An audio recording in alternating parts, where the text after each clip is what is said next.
Whoa,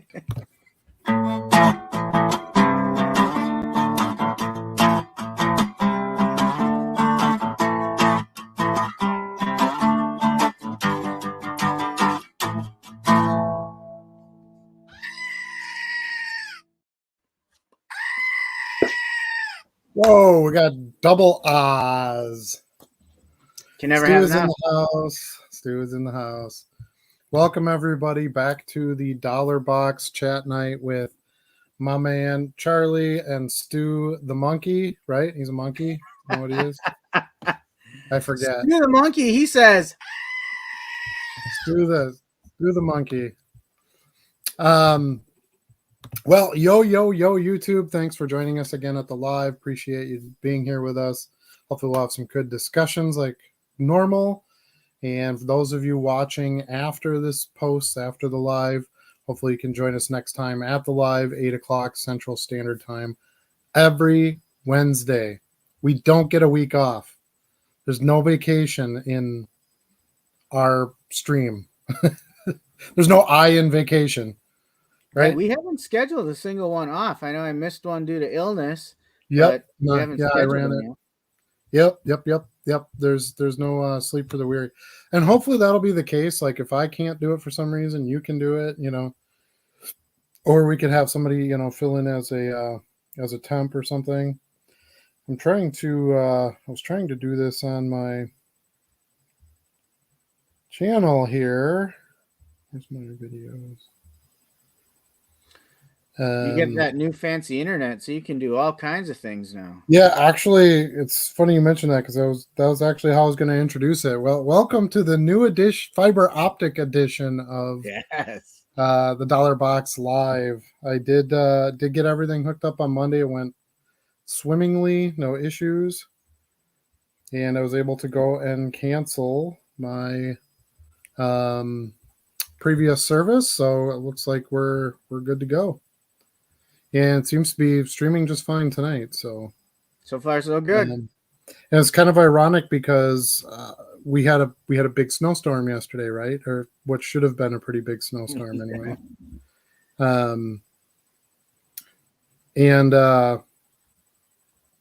Anyway, so nothing really was coming to fruition. So I actually left for a little while during the day yesterday because I had to return all my equipment to Spectrum. And I don't know if you've ever been to the Spectrum offices, but it's not a fun place to go to. You get to wait in line for a while? To wait in line, and I'm like, you know what? It's snowing. Nobody's going to be there. I can get this stupid thing over with. So I did. It wasn't busy there. I was able to kind of walk right in. I know you can schedule an appointment online ahead of time and blah, blah, blah. I didn't want to do any of that. I'm like, I'm just going to go and see how it works out. I needed to go pick up some Sports Illustrated for Kids issues anyway at Barnes & Noble down the road. Yeah. So, but anyway, so I get in there and give them the equipment, and I had my bill from the previous month. I hadn't paid it yet because it's kind of waiting for this stuff to switch over. Well, it was 4 days into the new billing cycle with them. They made me pay it. Mm-hmm. They made me pay it. We don't prorate. And they're like, well, and that's why you don't have customers anymore that want to be here. Mm-hmm. So yeah, that was it was like, here, this is your last payment, get out of here. So it was pretty interesting for once, since I was 19 years old, I don't have a Spectrum account. So it's pretty interesting. More than half of my life I've had a service. So anyway, while you were there, enough about me. I and was my at our lifestyle. LCS digging through a box. Had the whole place to myself. I went there too, and I bought a bunch of stuff. Yeah, it was cleaned out pretty well. Yeah, you're welcome. Yeah. But I went through the vintage boxes, and I went through the Merino box and the Barry Sanders box, and just picked some stuff up out of there. I wanted to hit those, but he doesn't really I was feeling a little guilty because the guy that was still there working, he clearly wanted to leave. I got there at 4:15. No. I called ahead and I was like, "Are you still open, or you calling it a day with the weather?" And he's like, "Well, I was gonna stay until at least 5, but probably leave after that." So I only got through the 50-cent box, and it was 10 to 5, and I'm like, Yeah, like he was packing up around me, closing things up, and I'm like, I'll be nice. I'll go with what I Yeah, I have. was there. I think I was there some right around noon. Yeah, So yeah. He said a bunch of people were in there on Saturday and really picked through those value boxes. yeah, there was only like one. He only has like one 5 row Yeah, box left. So yeah, I wasn't expecting to find much. I didn't really buy anything out of there. I bought a few out of, he's got like the modern and baseball and basketball stuff on the where the kind of the cashier center is. yeah. On the other side, he has like the vintage and Yep. football player stuff. So I was able to pick some stuff out of there. Last time I went, I hit up the vintage. I sold most of it already. Yeah. Prices are, like we always talk about, prices are a little bit higher, but as long as I can have some margin in there, I like to do some business there. So I knew that those 50-cent box cards were going to the Boys and Girls Club. So I ended up grabbing like 30 of them. I was like, I want to do my part. yeah, exactly. You want him. He's been around a long time in business. We want to try to get them to stay there if possible. I know he's looking to retire in the next year or two, so it could get interesting. Charlie and I might end up owning a card shop, guys. So we'll do a live from like our breaker room or something. If that ever happens, I think it would look significantly different. The live or the card shop? The card shop. Oh yeah, for sure. Yeah, for sure. Yeah, in a better way, for sure. It would be modernized. The whole reason for buying out an existing shop, honestly, the big gain would be you'd have the distribution. Right. Well, no. We could, inventory is not going to be a problem for us. It's true, but that would all come with being it. You have to be able to sell sealed product. And unless you got a distributorship with Tops, well, I don't even know exactly how it works now with everybody being bought out and changing hands and all that, but you want to make sure you can get those new products when they come out. So that would be it's kind of like buying a bar, right? You need that liquor license, and there's only so many of them, and you got to apply. I mean, you still have to apply for buying out a bar, but if a bar currently has a license and there's really isn't a problem with it, you're probably going to be okay. So anyway, that's sort of how I look at it. All right. Well, we have 16 people viewing live. Thanks everybody for being here. We'll get to the chat shortly. Just a couple of topics. I wanted to talk about the fiber optic connection. We sort of kicked that can down the road pretty quick. I don't think we need to cover that any further. I've got my gamer snacks. I've got my Baja Blast. Don't drink and bid. This is good advice. I like that. And I got my Funyuns. So I'm ready to hang with you guys. And then I also got, for Christmas, I got these giant Back to the Future slippers, like the Back to the Future shoes. See, and they light up too. You didn't tell me about those. Yeah. You probably can't really see it on the camera. They're just little cheap LEDs. Well, look at these things, man. They're huge. They're so comfy. So I came ready to chill for sure. All right. So the other thing is, I'm sure some of you are wondering what was in the giant box I got in the mail today. That was my little teaser post. Try to get some more traffic here in the live. And it's something I've never bought before, not in a lot anyway. I've picked up a few cards here or there, but it was a giant NASCAR lot. It was advertised as 3,200 cards. However, I believe it's less than that because there is a lot of action-packed cards in there, which are a little thicker. So it's all like mid-90s stuff, 93, 94. So like Jeff Gordon's rookie year. The Wallace, who's the Wallace kid? We just talked about this. No, I can't remember the names. Kenny Wallace. Kenny Wallace. And Rusty Wallace. Rusty Wallace. Was it Rusty? Yeah. Okay. Yeah. Anyway, so it's kind of interesting to get some of this stuff. I recognize some of the names. I got a bunch of Richard Petty stuff. Yep. One of the things that I thought was really cool is I got a ton of the Braille parallel versions. I always liked the Braille cards. I thought they were cool. Let's see if I can pull one up here real quick to show you. So it's got, yeah, let me make me the important one for a second here. So it's got like Braille on the back, so you can. It's got the little raised bumps here. There you go. Now you can kind of see it. So I thought that was kind of cool. They did that with a lot of their different sets in the years that Action Pact was around, and I just really liked how they did it. So, and I have lots and lots and lots of copies of the same. These are all Dale Earnhardt. All the same card. Oops, one's upside down in there. I like those. Yeah, so a lot of volume of the specific drivers that I wanted to have cards of. I got a bunch of inserts. Here's like some upper deck predictors. I didn't even know they did those with racing sets. Mm-hmm. There's a bunch of like foil car inserts. There's some chase stuff, things like that. Nothing like super fancy. There is some stuff from like 2008, 2009. Like here's a Jeff Gordon card. Here's a Dale Earnhardt Jr. I don't think there's any Dale Earnhardt Jr. rookies or his brother or his sister, because I guess in one year in the early 90s, they made cards of the brother and the sister too. I haven't seen that one. Yeah, I can't think of their names, but here's a really cool Petty one. Yeah. With his wife, so there's a bunch of that stuff. Bunch of kind of Jeff Gordon's rookie year performance type cards. Here's his first Cup win. Like the mustache. Well, yeah. He's made for the sport, right? You know. Look at these great Richard Petty photos, and then this one's a Braille one too. So yeah, I'm really pleased with what was in it.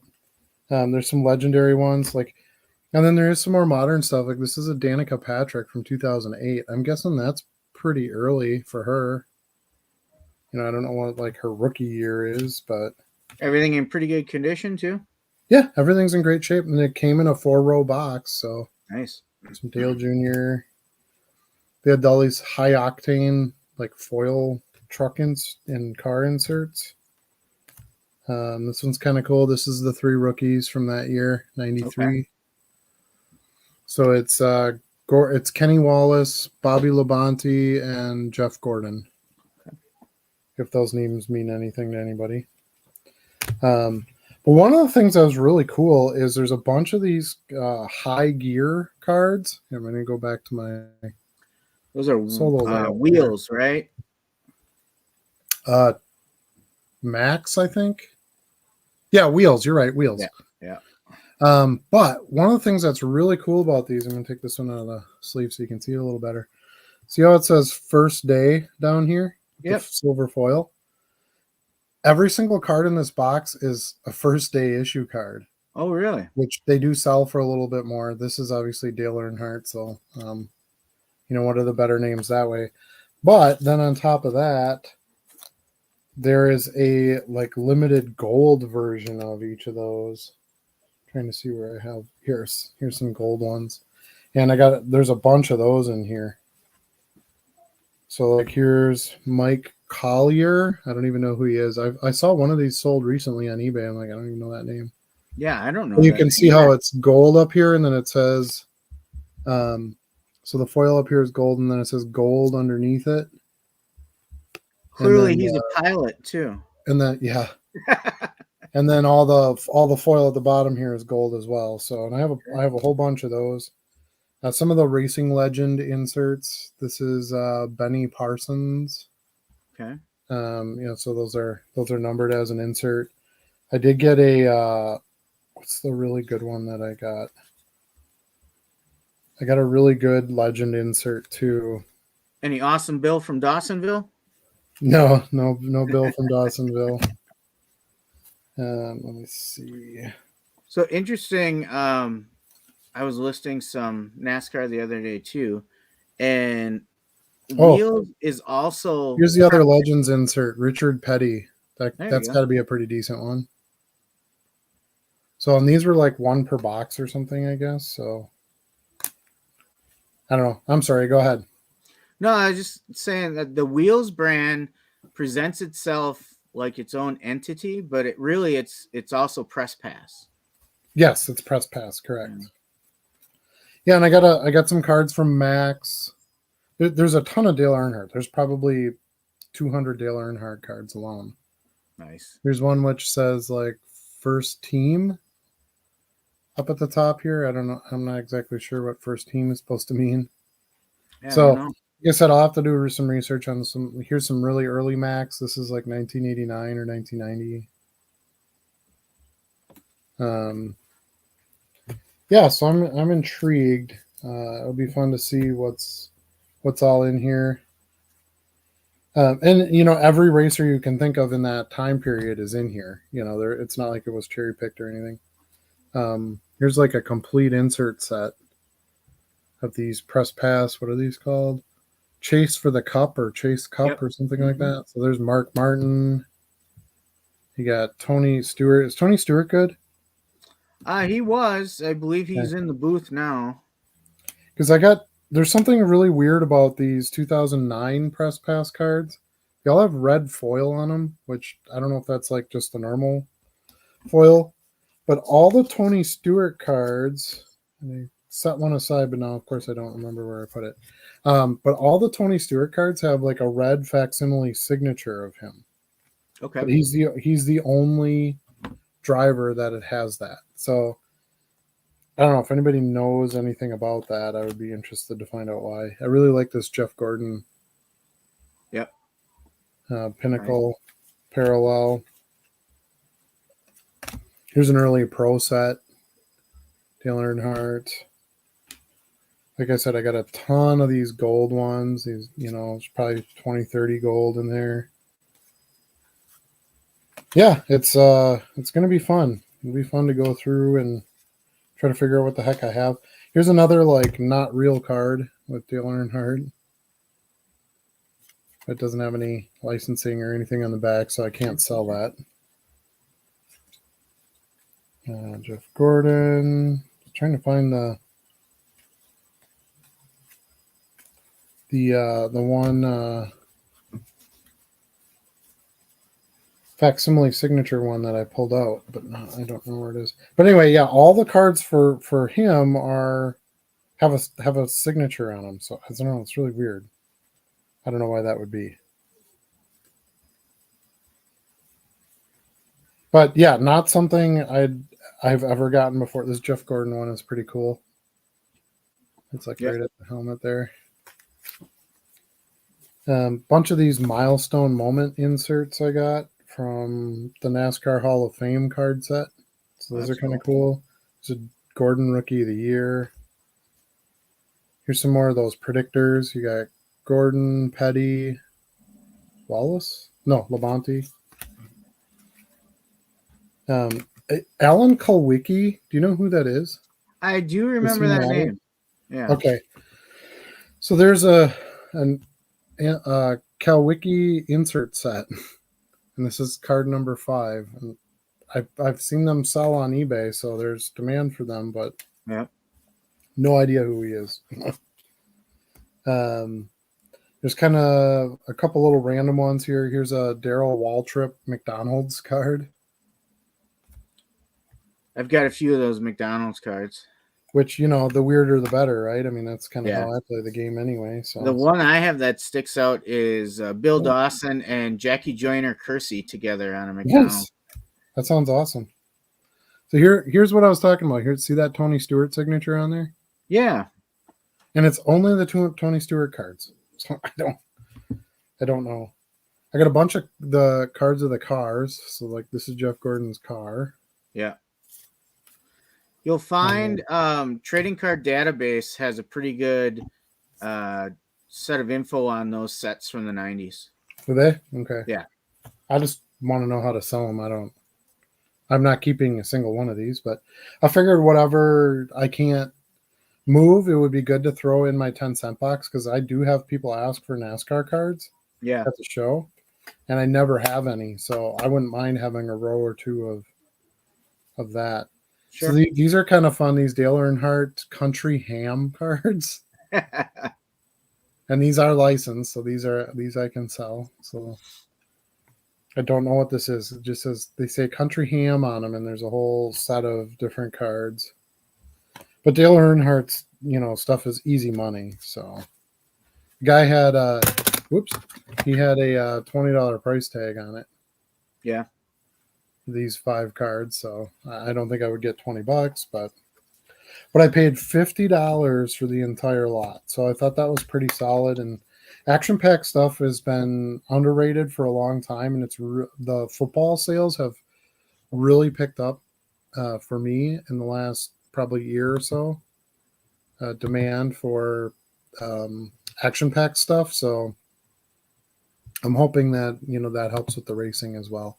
They're nice looking cards. They got that embossed feel to them. A little bit of 3D. Yeah, they have really nice photography. When you're looking at like NASCAR stuff, it's nice to have. Look at how cool that looks, right?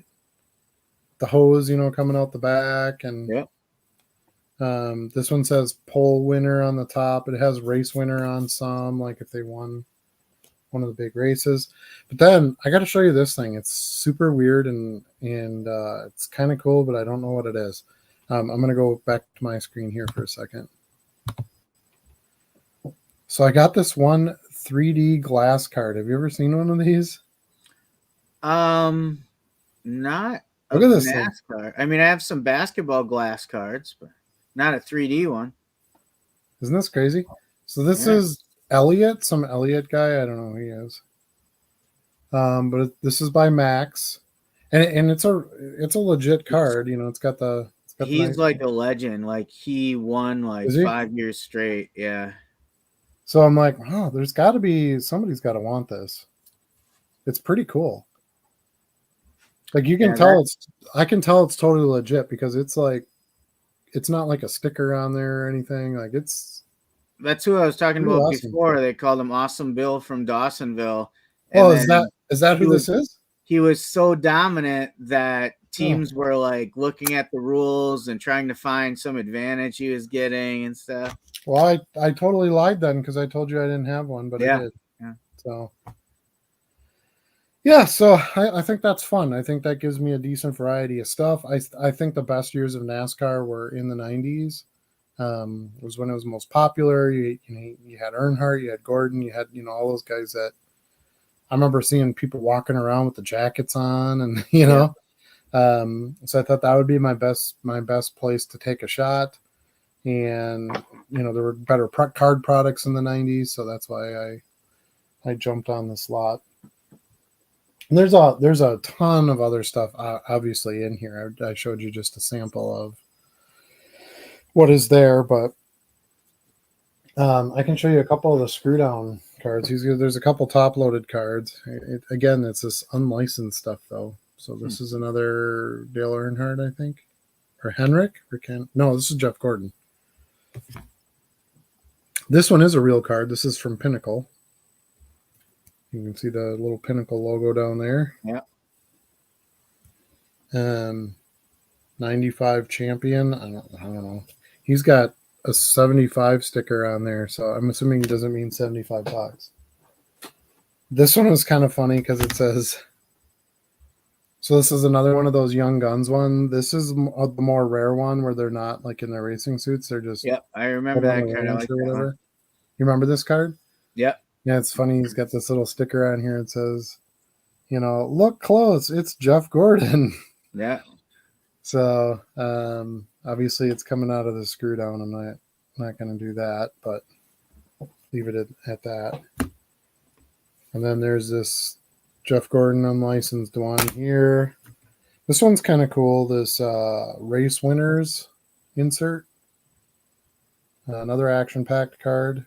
Okay. This is from 95 action packed. So, and then here's another unlicensed one. So we won't talk about that. Junior Johnson. Do you know who Junior Johnson is? No. So he's got a sticker in A here that true says legend, a huh? true legend is what this guy says. Must have been before And my it's time. a Pro Set insert, legend insert. You can see it's got the special numbering and stuff up here. Yeah, I don't know. I don't know. 50 wins in the Grand National Win Cup races. Hmm. I mean, that's 50 wins is pretty legit, I would assume. 50 more than we have, that's for sure. Right. Yeah, and it'll stay that way because I have no interest in racing cars at all. And then here's some more unlicensed Gordon stuff. I figure I could, throw these in the dollar box at the show or something, dime box. Here's a Star Salute Jeff Gordon one. Finish Racing. Here's another Jeff Gordon one. This one's licensed. And then look at this. Look at this Jeff Gordon screw down case. Wow. Is that baller or what? Yeah. with the Bush beer hat and the stash. Yeah. So I don't know. I'll have to look those up. From what I see on them, they're not licensed or anything, and I can't do anything with them. But whatever. Small portion of the lot. And then I got a bunch of these Food Lion card sets. So they're like, here's Daytona, Florida, Talladega, Pocono. Now that I think about it, I think I do have a couple of those. Yeah, I have no idea what's in here. I'm not going to open them. And then I got like 50 of these packs, these Texaco Haviland Racing Team packs. Should I open one and we can see what's in it? The Haviland ones? Yeah. Yeah, you could open one. I would assume they're just the guys from the Haviland Racing Team, right? I don't think so. I think those are probably promotional cards for Haviland, and they're all racers. All right. Well, I'm gonna crack this one and we'll see what's in it. There is inserts. There's randomly inserted Victory Gold foil stamped cards, whatever that means. So we got a little. Looks like right on the front here, you got a little advertisement to get like a collector's album thing. Then I got this old guy. On the road again. So this is like their road semi. Here's a Robert Yates. Yep. Owner maybe or something. Yeah, he has a racing team. Here's a Larry Lackey. Okay. Oh, I got one of the gold ones. Victory at Charlotte. Oh, you can see the gold foil there. Okay. This is Ernie Irvin. Uh-huh. And then here's a Gene Kerrigan. The horses in the stable. And then Mike Long. So those must be like team members and stuff. Yeah, I think you must be right then. It was all the Texaco Haviland guys, yeah. So I won't be opening any more of those. I'll be selling them just as packs, but that'd be fun to at least open one on the. But this Elliott one intrigues me. Yeah, that is very cool. Very, very cool. I would imagine I'll be able to find a buyer for that. And then just a lot of like semi good name, racers that I didn't pull out. Here's Donnie Allison, Mark Martin, Morgan Shepherd, Terry Labonte, Sterling Marlin, Michael Waltrip, Hut Strickland, more Mark Martin, Bobby Labonte, whole Labonte family, really. Dale Jarrett. Yep. So what I kind of did was I separated them out a little bit because there is cards where it features the driver. Then there are cards where it features the car.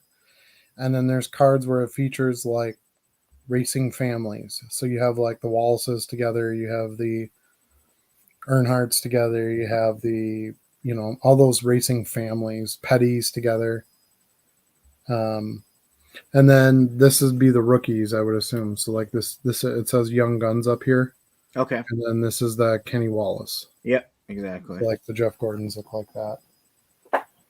And then the those cool first day issue cards, those say rookie on the back. So I'm gonna get away kind of easy there.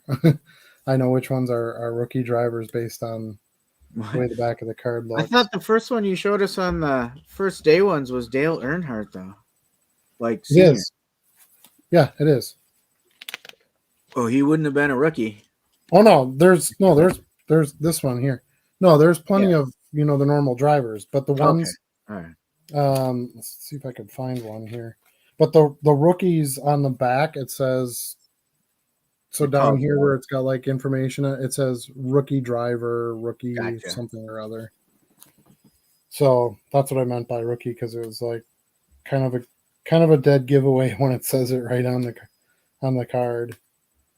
But there's a bunch of those in here. Nothing like no names that really stood out to me or anything. Yeah. But anyway, so kind of fun. Something to continue the build out and the expansion of the store. Yeah, diversify.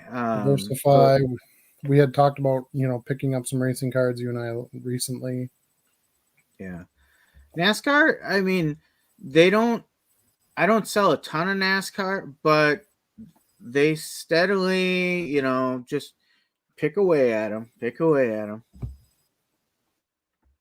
It's not like I don't get big card orders. Yeah, I mean, I think that's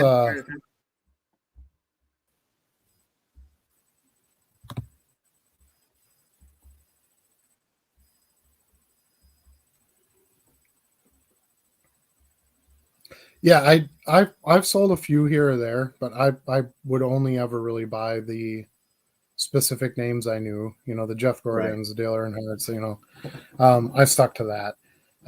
Yeah. I thought it was kind of fun. There's some female drivers in here. I know that there's some appeal to that. I didn't even know there were any female drivers in 1993, but apparently there were, because I got a couple different cards of some female drivers. So it'll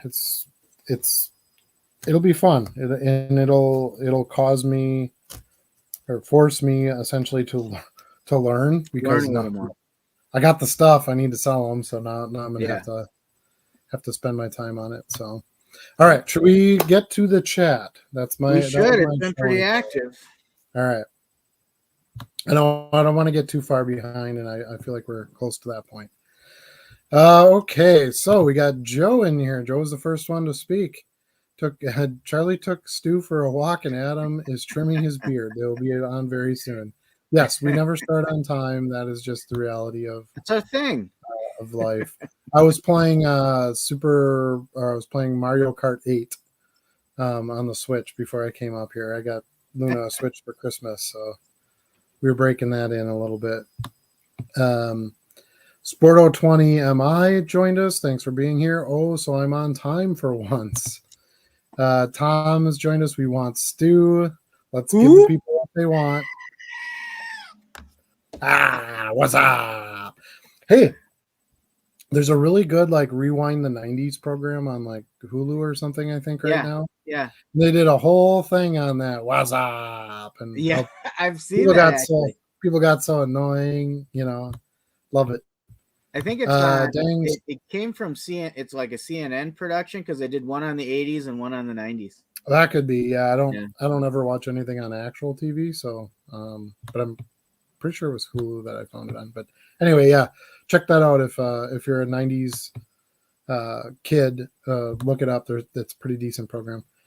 Tom got beat here. He wasn't first. I said yo to all you my homies and homettes. Troy is here. He says good evening. Yo, what's up, Stu and fellas? Bill is here. Welcome back to the show, Bill. Charlie says Stu's running the board tonight. It seemed obvious at the beginning. I mean, it was a sort of jump there. He struggled with the hooves. The biggest thing is with StreamYard is it's touchy, right? So when I go in and I select our branding stuff, to play our intro videos, Yeah. if I accidentally click it twice, it cancels it out. Okay. Sometimes I click it and it doesn't play right away. So then I'm like, well, do I have to click it again or do I just sit here and we look goofy? So I'll Yeah. click it again. Well, then it'll cancel it out because it catches the first click. And so yeah, it's like a whole thing. Tom is doing his goat impression here. I can hear him. Good evening. Yeah. Good evening, fellow cardboard collectors, sellers, and connoisseurs. Ooh. At least no one's called us gentlemen yet. Yeah, not yet. Degen Turp is here. Evening all. Couldn't wait to see the goat show. Ooh. I watched Clerks 2 today, so goat show is means something a little different. Okay. My current headspace. We got a full chat already. We sure do. Thanks everybody for joining us. Does Stu do like Stu and scream at the like button until it submits? Hey, I like that. Thanks very much. Yeah, please consider giving us a like so we can keep doing this old show here. Brandon Isaacson has joined us. Welcome to the show. Catching things live. Awesome. We would love more live participants, of course. Bill says he went to Walmart today to grab something for work and caught the MJ Holding guys stocking NBA Prism and was able to flip them in minutes after listing for some good profit. Felt like the COVID days. Good for you. I bought some boxes yesterday too. What the heck did I buy? They were half price, but it was football. You never see football in the half price. I can't remember what it was now. Obviously they weren't that important to me. I listed them already, so yeah. I don't have them in front of me. But yeah, it wasn't Prestige. Oh, Select Draft. Okay. So I got blasters for $15.99 or whatever it comes out to be on the half price. I'm like, that's a pretty solid deal. Yeah. Get some parallels. There's veterans. They have veterans in that set, and it's still Select. They still look nice. Yeah. Troy says, great video today, Adam, and great videos this week. Charlie, thank you so much. Appreciate you watching. Tom Bullard says, Bubba. Bubba Wallace. Yeah, he's a current racer. Bubba no Wallace. Relation, though. Yes. Bubba is the young kid now, I believe, isn't it? Yeah, the kid is Bubba. We're getting all... Rusty was 90s, which these are 90s cards. There's plenty of Rusty in there, trust me. Our NASCAR cards... Rusty. Huh? Seinfeld reference. Oh. Rusty and the Beefaroni. The beef. Yeah, I don't know a lot of Seinfeld references. I don't watch the show, so I know the ones that matter, I guess, that everybody talks about. But what? Yeah, I'm not a big Seinfeld guy. NASCAR cards, good lots to buy. I was wondering, been looking at them on eBay for cheap. I think so. I just bought one. I just wanted like a huge chunk of NASCAR on products that I liked, that I felt like would have some draw, that had some drivers in it that I knew. So that's why I went with what I bought. I mean, 3,200 cards for $50, even if they don't do anything and they're just go in a 10-cent box, you're gonna come out okay. So I figured it was the best way for me to take a chance. But yeah. It's like anything. It's like any of the sports or the non. We need a cue card or something like that, so that we're new here. Yeah.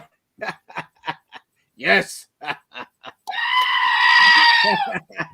was gonna say, NASCAR has a large, very passionate base.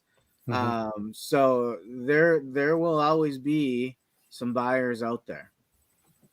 Yeah, that's kind of what I figure. And the thing is the cards that I bought were made in the 90s, which was your years of more overproduction, but they didn't really overproduce NASCAR products. It wasn't like a huge market. So, and I really like those first day issue cards. Those are pretty solid as far as I've seen for sales. The regular card might go for $1, and then the first day issue, or not even the gold ones, are going for $1.50 to $2, which is plenty for me. And then you got the gold ones too, and then the bigger names, of course, go for more. So right, that would just be the commons. Carrie and Kelly, yes, correct. Those are the two Earnhardts that I was thinking of that are in that set, but I didn't get any cards of either of them. Jeffrey, yes, there's a Jeffrey. They have 07 Danica Patrick swimsuit cards, I believe, probably. Danica's rookie year was 205. Okay. See, these people all know their NASCAR. Yeah. I resold some Dale Earnhardt plushies I bought from a garage, not for much, but anything Dale sells. Yeah, that's what I figured. CR, this is CR. CR, thanks for joining us tonight. Hey, so I received an offer on eBay. I accepted, but the item is still unsold and in my inventory. Apparently, others are having similar issues. Seller beware. That might have happened to me because I had to cancel an order this week, and I'm like, God, I could have sworn I sold that card already. And that might be it. It got relisted. And what are you going to do once it sells? You got to deal with it. I mean, you have a customer on the line, so I message them and they're like, sorry, I can't find this card. I'm gonna have to, unless you want something else, I'll have to refund you. And that's usually what I do, is try to see if I can get a replacement out so I don't have to cancel the order. But that doesn't always work, of course. Yeah, I haven't seen anything like that. I know there's always been the option to cancel the order or rescind the offer before you accept it. I've had that happen a couple of times. Yep. But I haven't seen anything where I've accepted it and suddenly the sale isn't there. And also, don't drink and bid. Yeah. So I need that reminder once in a while. Troy wants to know what's with buyers on eBay going back and forth and then not paying for days. I don't really run into that. Yeah. I thought that was going to be a problem. One of the reasons I liked the instant pay was it was instant paid. Yeah. Unfortunately, it paid for each card separately, which is not going to work when you're selling $2 cards.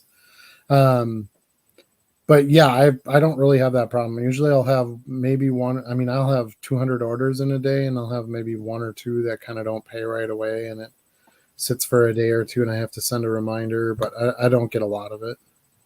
I don't think you don't either, do you, Charlie? I get a little bit, but I wouldn't say it's a problem. I get, it's more frustrating to me when someone goes out of their way to message me. Like, I sold a card over the holidays and they didn't pay right away, but at one point they messaged me and said, hey, is it okay if you hold this until Tuesday and I pay then, because I'd like to continue to look through your store and I might add some more to it. Sure. And I'm like, great. Well, then Tuesday came and it's still not paid, and Wednesday came and it's still not paid. So I think a couple of days later, I finally just canceled it because they kind of disappeared. And that'll happen sometimes. And yeah, that's just business. You're not out anything. You just cancel it and you relist it and you'll find another buyer. Sometimes I've had that happen where I go in and I cancel it and I relist it and I sell it for more money. So, right. It can work to your favor at times too. But if I have somebody who buys a $3 card and they don't pay, it doesn't really. It used to bother me when I only had like 3 sales in a day. It's like, God, I finally got a sale and I can't get it paid, and I got to relist it. And it's like I have way too much to worry about. Yeah, to bother with that. CR's clarifying here. So basically, if you get an offer and accept it, for some reason the offer just disappears. You're correct. I did have that happen to me yesterday. I thought it was just a glitch on the one transaction, but I had one that got sent. I accepted the offer and I went into my payment pending, the ones that hadn't been paid for yet, and the sale wasn't in there, and I never got the email saying that I completed a sale. So it was really weird. The item was still there. I sent an offer back to the buyer, and then they were able to accept it and pay for it. So that kind of was how I took care of it. But you're right, that's a weird situation there. eBay gets glitches once in a while. It's the tech universe. We got to deal with it. Tony Stewart is a former champion, owns his own team with Newman Haas, and runs his own dirt track circuit, I believe. Jeez, man, do you follow the guy on Twitter? I don't know. No, I mean, thanks for the information. I appreciate it. I didn't really know who he was. There was a ton of Tony Stewart cards. Really? In there? Yeah. A lot of these press pass autograph cards. So the old Home Depot. I was like, well, he must be kind of good, I guess, if those are all in there. I don't know. Those are from Like these specific ones are 2009 press pass. But I have other Tony Stewart cards. There's other. He was a driver for a long time, I think. He was, yeah. And he's still relevant. Like I said, occasionally I hear him up in the booth. And so he's still out there. Mm-hmm. Yeah, and whatever allows me to get $1.50 to $2 out of these, I'm all for it. That's really kind of my end game. And if I've got a few that I can do $4 or $5 a piece on, we'll do just fine.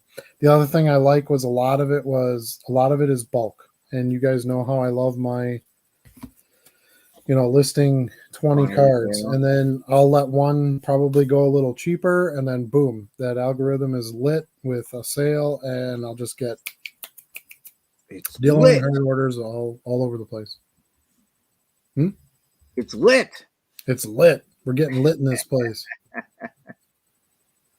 Let's see. CR said he called eBay, and they said they know the problem. I only had that problem with one offer. I've had lots of offers since that I've accepted or I've countered, and I've had no issues. So I'm assuming they've got it fixed, or I don't know. Tom says Kowicki died. I think he's referring to that, I think he's right. that guy that had the special incidents. Okay, that would kind of make sense. I was like, I don't even know who this guy is. Do these even sell for anything? I saw it had the special numbering and stuff on it. And I went onto eBay, and a couple of them sold for like $4 or $5. So I was like, okay, well, worth it for me. Can't remember. I haven't followed NASCAR since '90s. See, that's what I'm talking about. Nobody once the mid '90s hit, NASCAR died. So that's why I wanted that kind of peak time of the '90s. Like when I buy WWF cards, yes, WWF, not WWE. When I buy WWF cards, I want Hogan and Ultimate Warrior and Barber Beefcake and Jake the Snake and those guys. Like that's when wrestling was at its real peak. And those guys sell the best. There's some later guys that do well. John Cena, The Rock. The Rock is kind of an exception though because he's a movie star. Yeah. But there's some, Goldberg. I think there's like a few wrestlers. Brock Lesnar that. Brock sells, yep. A I saw quite a few later. rookies out of the NXT sets too. Basically, for the modern stuff, it's the chicks. I only buy basically the female wrestlers, and then I buy really cool parallels of Ultimate Warrior and Jimmy Superfly Snuka and the Hardy Boys, and like that. That was when wrestling was pretty cool in my mind because we all had to watch it. It was on Saturday morning. Yeah, it was just part of your cartoon routine. All right, I have a sweet 95 Upper Deck SP comebacks die cut with Ernie Irvin and Michael Jordan on it. That sounds pretty cool. Yeah. From a racing set. It's not a bug, it's a new thing. Instead of holding buyer accountable when sending offer and seller accept, they now send the offer back to buyer as if seller sent it, causing no repercussions for non-pay. Okay. Yeah, honestly, it hasn't affected me enough that I've spent any time looking into it. Super annoying because I would have maybe 1 in 50 non-pairs when I accepted an offer. Now having like 40 and 50 not paying and wasting my time. Wow. I don't get anywhere near it. If I have, like I said, if I have 200 sales in a day, I might have 2 that don't pay. And they generally will pay still over the next day or 2. Especially if it gets to the point where I send them a reminder to pay. I haven't even had to. Recently, my normal morning routine is to do my end listing, sell similar, and then send my invoices. I haven't had to invoice anybody in like a week because all my payments have been, only a day or 2 behind at max. Good. Yeah. Sarah says he got off the phone with them for a second time. They don't even know what's going on with their website. That doesn't shock me. I don't know if all of you guys were around, but do you remember in May and June, Charlie, what was going on?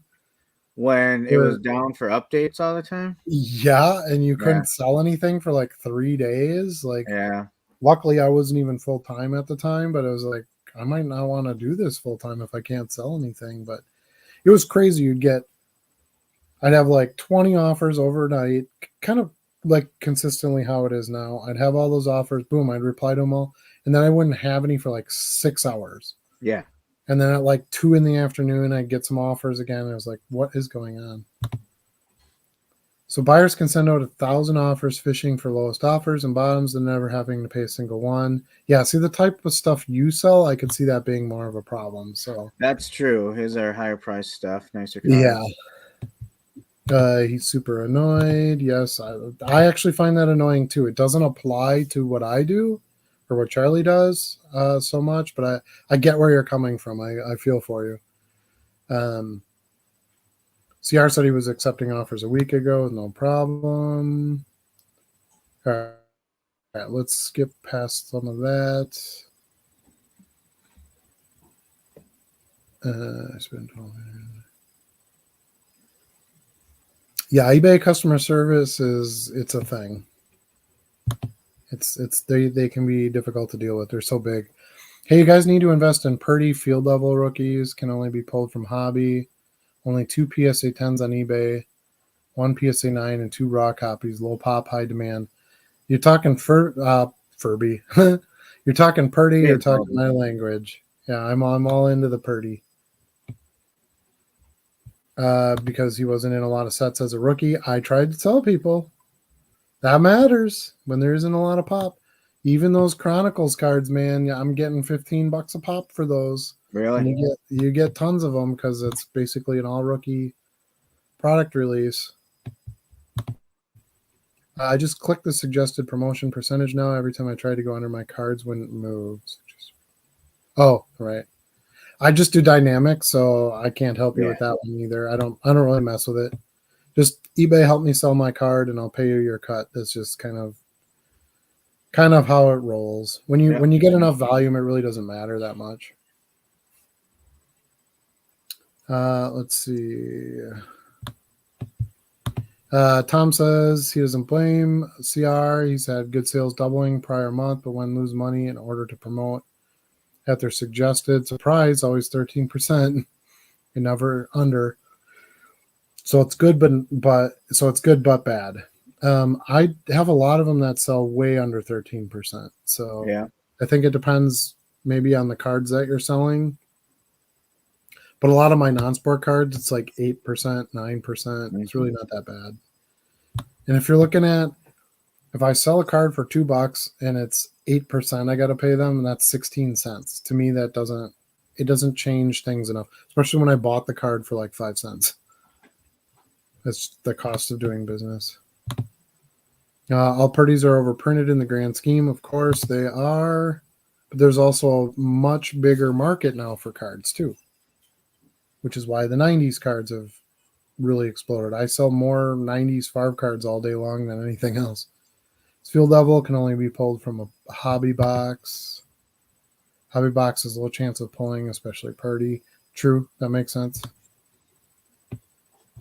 Let's see. Tom says he's been on a buying kick for 2007 SI swimsuit Beyonce cards. She did a swimsuit thing? I didn't know that. Old younger me would have beat me up for it. Being a metalhead majority of my life, yeah. I don't really care about Beyonce or Taylor Swift cards or any of that. But you're right. I'd pick that stuff up too if I have Justin Bieber cards. I have Miley Cyrus cards. Hannah Montana actually. All kinds of drama with Taylor Swift right now after the what was it, the Golden Globes the other night. That's what I hear. Yes, and somebody made a joke about her and she didn't like it. I don't know. Yeah. Whatever. You think she'd have bigger things to worry about? Also, I saw our old friend Aaron Rodgers found a way to get back in the news too. Yeah, with Jimmy Kimmel, it's so weird. Classic. Well, he was probably getting. He wasn't getting much attention, so he's probably getting, antsy. Right.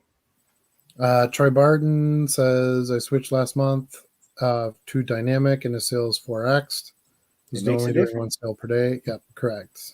Dynamic will get you the sales. I took down a lot of $1, $2 cards and posted $20 cards with eBay standard envelope and beginning over comp sales. Okay, that's good. Yeah, as long as you stay under that $20. Yeah, it's sad, like 20-30% after fee, tax, and shipping wasn't enough, losing upwards of 60%. Feels very pay to play in selling. Yeah, it's completely pay to play. You're competing with all of us. we're all playing the same game. This is the way I look at it. All right, if I've got 5 cents into this card, I can sell it for $2 using eBay's tools, right? Their fees to basically get me the sale. I lose about $1 to shipping, eBay fees, all that good stuff. It is what it is. I still come out ahead enough, and so you got to keep flipping. It's a grind game. Yeah. eBay is going to take their grind. Now, one of the things you guys have to consider. I don't know how much you know about like the business world outside of eBay, but if you were to build your own business and try to sell this stuff, you know how much it would cost you in promotions, and you'd have to do all the legwork. You'd have to create the promotions or pay a company an exorbitant amount to get the promotion. They're not going to, even if you do that, even if you have a big company like Wix or something like that, build something for you. They don't have anywhere near the reach that eBay does to a customer base. I've used Shopify promotion stuff before for my other business, and it works, but it's way more expensive than the eBay percentages. And the beauty of eBay, I will preach this till I die. The beauty of eBay is you don't pay them anything until you sell something. Right. As long as you're staying in your listing limits, of course. But I love that. I will pay them their 10% for getting me this sale and making me $1 or $1.50, whatever it is. So yeah, don't do it at a loss. If you're going, well, if I do this plus promotion plus that, now I'm losing money, well, then you're not charging enough for the card. Sure. And if you can't charge enough for the card, and if it won't sell, then those aren't cards you should buy. You make your money when you do your buying. You need to figure in when you're choosing to buy things. You need to figure in what's this going to cost me to get it sold, right? Now, right now, if I'm buying Purdy rookies, I don't really have to worry about that. I could list it, not promote it, and get a sale. I had as you build and your store gets bigger, and you get a good customer base and stuff. Most of the time now, I'll list my new card, some new cards that I have. Let's say I list 100 cards today. I might sell 25 or 30 of them right off the bat, and I didn't promote them at all. It's just my customers in my store, or, I send them the coupon and they jump on the coupon and buy that stuff. So you don't have to pay eBay a promoted fee on every single sale. If you are, right, you are not building enough of your own brand in your own business. eBay is simply there to sort of kick it up a little bit into gear to help you sell the things that maybe aren't instant fly out the door type stuff. But a good chunk of my sales every day are just organic or unpromoted, where I don't have promotions even listed on the item. So you should be getting, it shouldn't be every sale you're getting hammered with that percentage. Yeah, the majority of mine are organic as well, like a major majority. Yeah. And CR says the same thing I just said. It's better than the other hobby consignment options. Yeah, the amount of eyes you get is unparalleled. So it's the cost of doing business. And look at it this way. It at least still gives you an opportunity to jump ahead of other like minor sellers, right? That's the way I look at it. So you got a guy out there who's just listing, bought a pack of cards, and he happened to get this silver Tom Brady, so he's just listing it to sell it, but it's not really doing it for a business. Well, I need to sell that card. I have to, run a business here. So it allows me to buy a position above that other seller where I'm taking it as a serious business transaction, if that makes sense. So I like the opportunity that I can do that if I feel like it's something I need to do in order to get a sale. Let's see. Instead, they got greedy and wanted to manipulate comps and lowball out of your cards. Again, I sell low end. I don't really worry about comps. $1.50 card's $1.50 card. Jeff Wilson made a reel where he showed he made $30K on a gold Kaboom. He only paid $7K for it after the seller asked $9. Okay. Okay, so he's going to finish the statement here. So basically, if you have a gold Kaboom, you're going to get lowballed. Well, yeah. If I'm a Favre collector, you got a Favre gold Kaboom, and I want in on it, and you want 10 grand for it, I'm going to offer you less than that. I don't know of anybody who wouldn't. If there's other people like me that are interested in that card and want to pay more, well, then you can start, maybe driving up that price. But everybody wants a deal. Yeah, I mean, it's the job of a buyer to buy something they want at the lowest price possible, and Yep. it's the job of a seller to sell something they want to sell at the highest price possible. So somewhere in the middle, you typically meet. And that's not unique to cards. That's Right. every single item.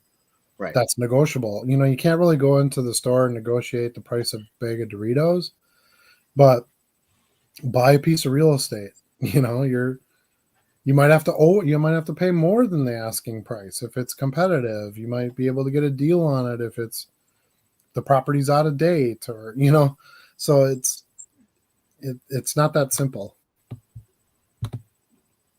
If you have a gold Kaboom, we're not going to sell it unless the next person can make 30K on it. Yeah, I won't be messing with gold Kaboom, so I'm not going to worry about it. I forgot this one. Agree, it's providing me a living to try this full time and chase my passion. Just makes it a lot tougher to stay above water when keep increasing fees if you want eyes on your cards, but I'm in $10 to $200. Your best way, honestly, to combat that is to try to raise your price. Build your brand, build yourself strength and value, and you should be able to sell your cards for more than another seller, and then that should be able to bury that cost for you. So if there's a card out there selling for $2 and I can get $3 for it, and I got to pay 10%, to promote it and make sure I get that sale, even though I got a higher price, I still come out further ahead. So it's a total math game, and you just got to give it your best effort. And if you don't want to do that, then just book table space at shows and bring your cards there and try to sell them. But you're not going to get nearly as many eyes. You're still going to have a table fee that you have to pay whether you sell anything or not, unlike eBay. You're going to have to sit there all day. You're going to have to drive and haul stuff and go get change and buy lunch. And there isn't a perfect case scenario where you don't have expense, trying to get the sale. Tom says best profits have been 7s, 8s, and 9s of Leaf Anime Nation football rookies. Interesting. I haven't seen those. I'll have to check those out. Yeah, I know what he's talking about, but I didn't know they were like super good movers or anything. Someone else bought a PSA 10 Topps base paper Ryan Tannehill rookie. Why today? Like, really? That's what you decide on? Got to be a 10 fan, I suppose. Yeah, sometimes it just shocks me, the stuff that I sell. I sold a Zach Wilson rookie the other day. Like, that guy has like zero marketability now. Like, yeah. But maybe somebody's like, well, he'll get traded in the offseason with Rodgers coming back. Maybe he'll pull a Baker Mayfield and he'll get to a team where he can play. And I don't know. Clerks 2, that was a donkey, not a goat. Yeah. Yes, I'm well aware. There's goat shows too, though. Rabbit goat holes. At that price, you can use them as packing supplies. Right, exactly. Don't drink and bid. See, it's good advice. You can't deny it. True story. How are we doing here? They are staying listed now. When their instant pay fails, someone else can buy it still until the payment is made. Oh, interesting. So that's what they're trying to do. They're trying to make sure that it can still get a sale if somebody doesn't, from another buyer, if your buyer doesn't pay. There's got to be accountability to that buyer, though, if they agreed to buy it and pay, I would think. I don't know. That was Spiraled Out 78, by the way. Thanks for joining us. I might not have shout out to all of you. I'm getting lost in it here a little bit, but everyone is here. Thanks for being here. Jason's Card Shop, thanks for joining us. He says, your recent inventory video is great. Love the file cabinet system. Thanks. I appreciate it. I love my file cabinets too. I need to buy one more because I want it to hold my 66,000 cards. And I'll worry about what I'm going to do after that, but I need one more to hold that many.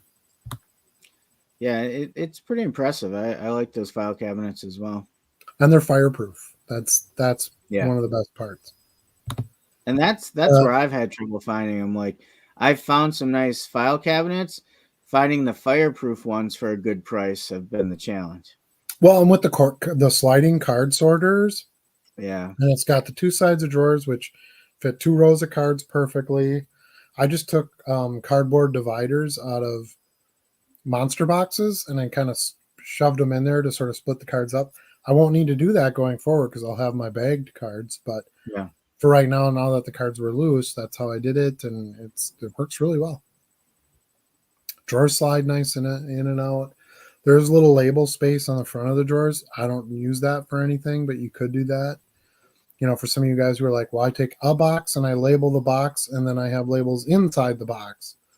You know, you could do that with the drawers, label the drawer. And I couldn't, like you guys maybe couldn't imagine working out of individual cards the way I do, but I couldn't imagine working out of boxes, pulling a box out to getting the top off and then pushing the box back on a shelf. The drawers are just they're too good. And I just push them shut and they latch and they're good to go. Keith has joined us. What's up, guys? Went to a show this past week in Raleigh. Y'all would be proud of me. Good for you. Yeah, shows are awesome. Speaking of shows, Charlie and I and Brian and Ethan. I believe Ethan's going this weekend. I guess I haven't gotten a confirmation from him yet, but Okay. Yeah, we're going to a show down in about 2 hours away from us? 2.5? No, wait, we're doing the Oshkosh one. Oshkosh. 45 minutes. Yeah. 45 minutes or so. Haven't been down there in a while, so that'll be good. So watch for a video on that. I will make a show video as well as a pickups video, of course. All nice, some sweet dollar box pickups. Yeah, that's what we want to see. We want to see the junk you turned into gold, baby.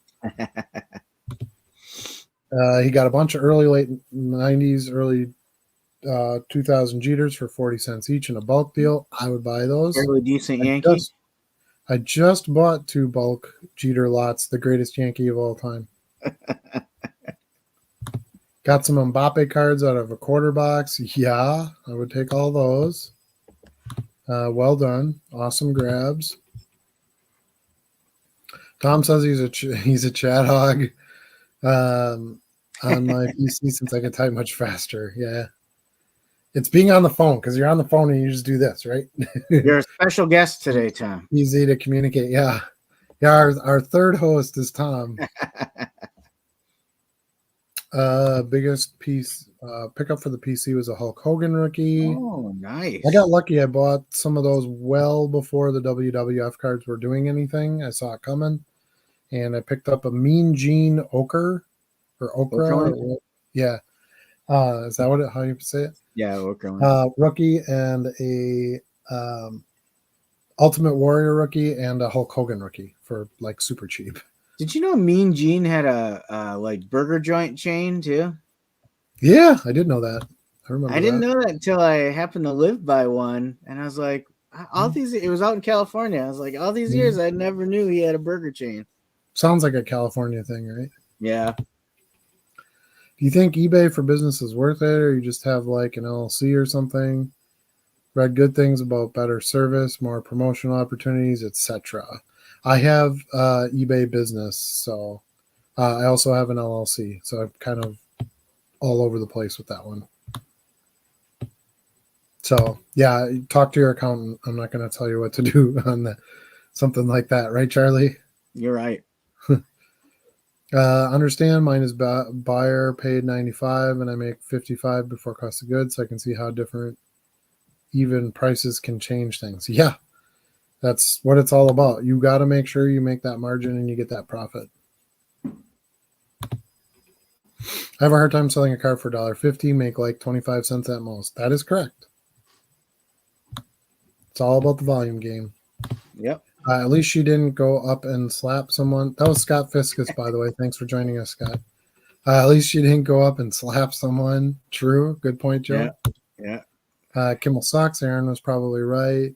Hell, half of the people at the awards show last night probably set foot on that island. Oh, I don't want to get into any of that. But welcome, MD. Thanks for joining us again. You guys think Packers have a chance against the Cowboys? So the Cowboys are one of those, like, they either show up or they don't show up type teams. So it's going to kind of depend on that. I think the Packers are on a good roll. They have a lot of confidence.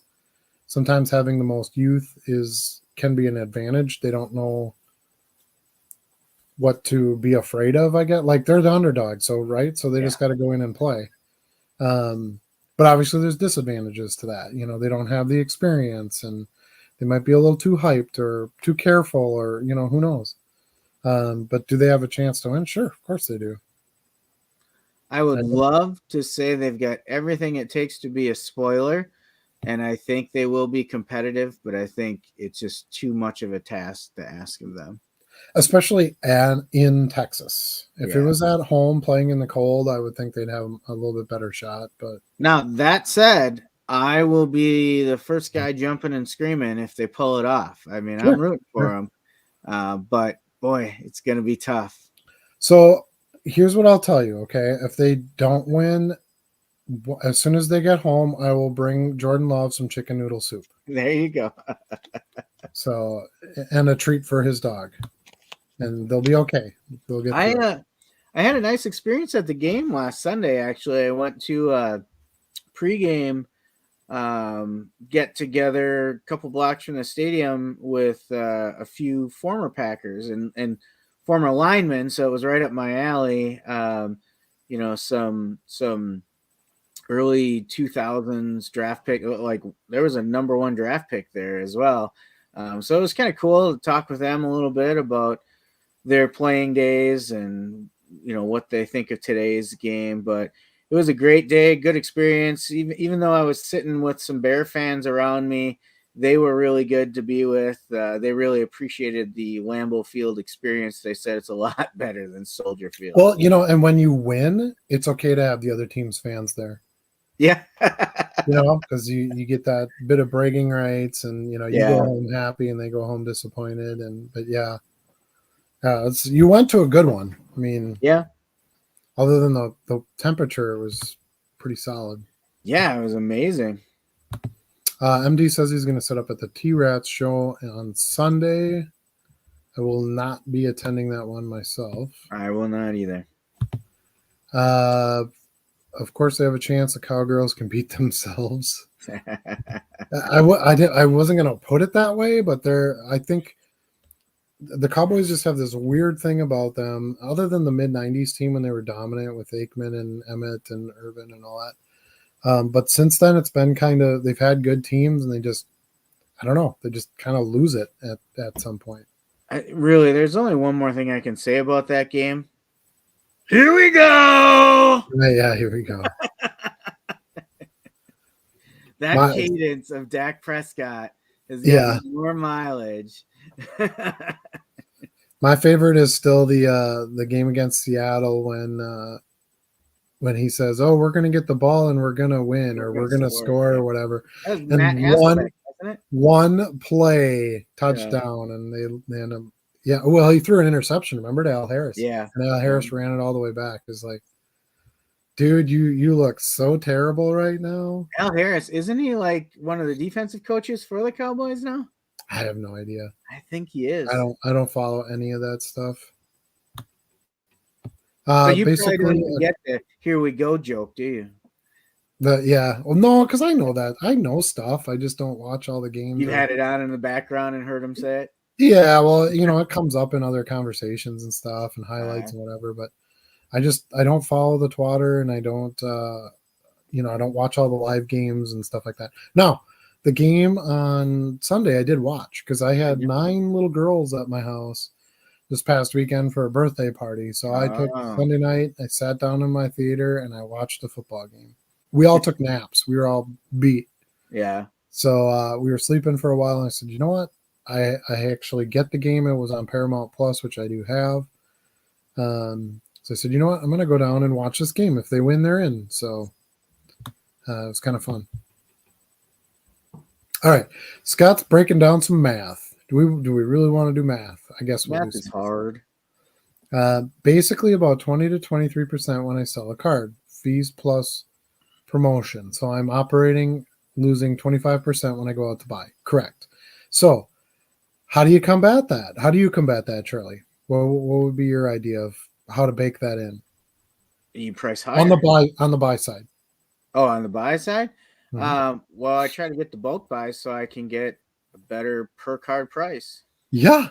So if you've got $100 worth of cards and you can get them for 75, there's your 25%. You're done. Yeah.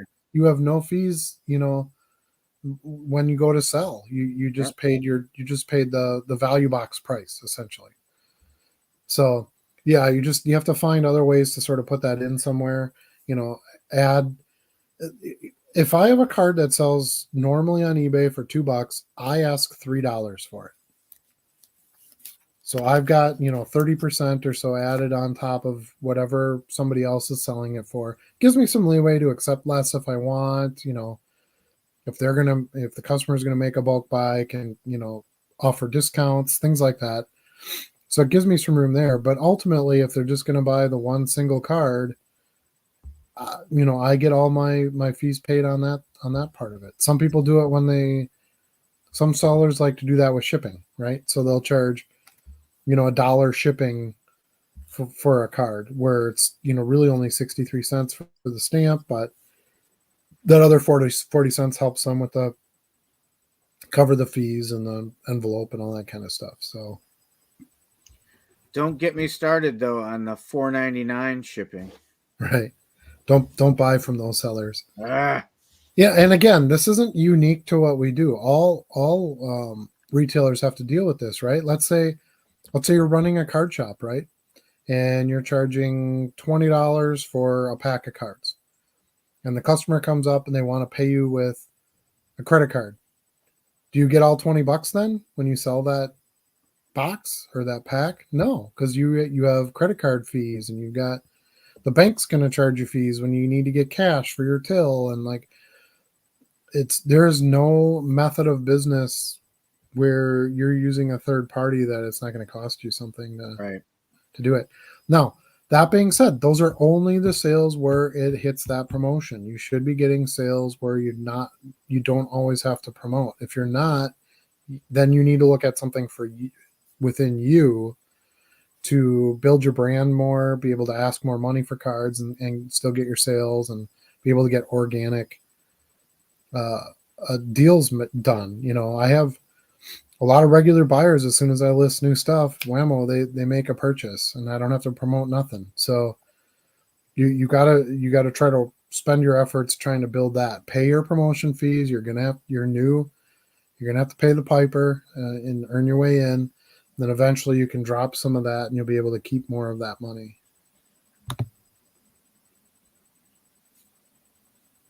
Oh my God, if the CEO of eBay ever heard you say, trust me, the CEO of eBay doesn't care what I have to say.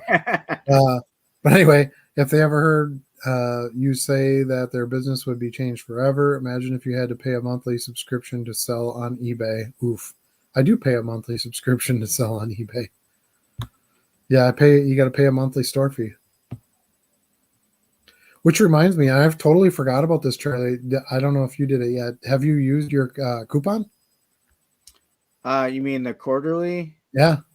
No, because we're in January now. So yeah, I got a new one out there. So I was just thinking about that today and I got caught up in some other stuff and didn't do it yet, but I got to order my padded envelopes. I just opened one of the giant boxes like a week ago and got rid of it. So now I'm going to have another one that's going to come in. Free padded envelopes, man. That's a heck of a deal. When I list, I add 40% to my cost of goods for my bottom. But if I accept offers, that's when I lose on it. But it will be cards bought in 21 and early 22. Right, exactly. So you have to. Every retailer does that. They add in their costs of, their employee expenses. They add in the cost of credit card fees, things like that. That's, you just have to do that. So it's the same way with eBay. Gotta remember, I'm listing one-offs majority of time, and usually always a negotiation. Not many cards that have 100 comps in a month or something. I'm doing fine. I'm just venting. It's all good. Totally get that. I kind of look at taking losses on old buys as a way to start acquiring regular buyers. Just cost of business. Y'all are my weekly therapy. Cut me a break. Shame, shame.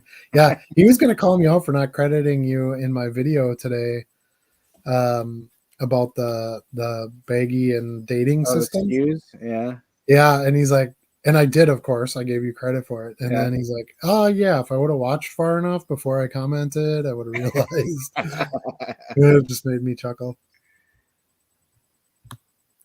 Yeah, I think I took a lot of crap for that when I first started doing this, because I use my auctions every month, my 500 free auctions. And I list Favre base cards because I have like 600 million of them or whatever. And I list them at 99 cents. And by the time I ship it and postage, and I don't promote any auctions or anything, but if I sell a single card, I don't make any money on it.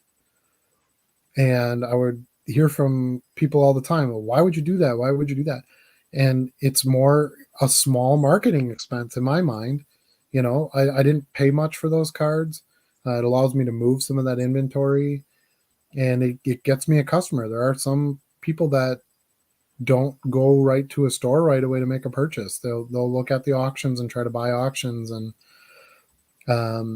it's pretty rare that I sell only one card. Most people will bid on more than one, or they'll win the auction on a 99-cent card, and then they'll go in the store and buy two more cards. I'll ship those all together. So it's still profitable on most of those sales, but I don't kick myself for the time when I sell a single card and I lose 15 cents or whatever on it by the time I pay for everything, because that was 15 cents to get an experience with a new customer. So my perspective on it is a little different because I came from banking, and you know how much money banks put up to try to get new customers. It's probably not quite the same now as it used to be, but it was like, sign up for a checking account. We'll give you $100. Yeah. We'll give you a toaster. There's always been teases to try to get customers. So I look at that as my tease.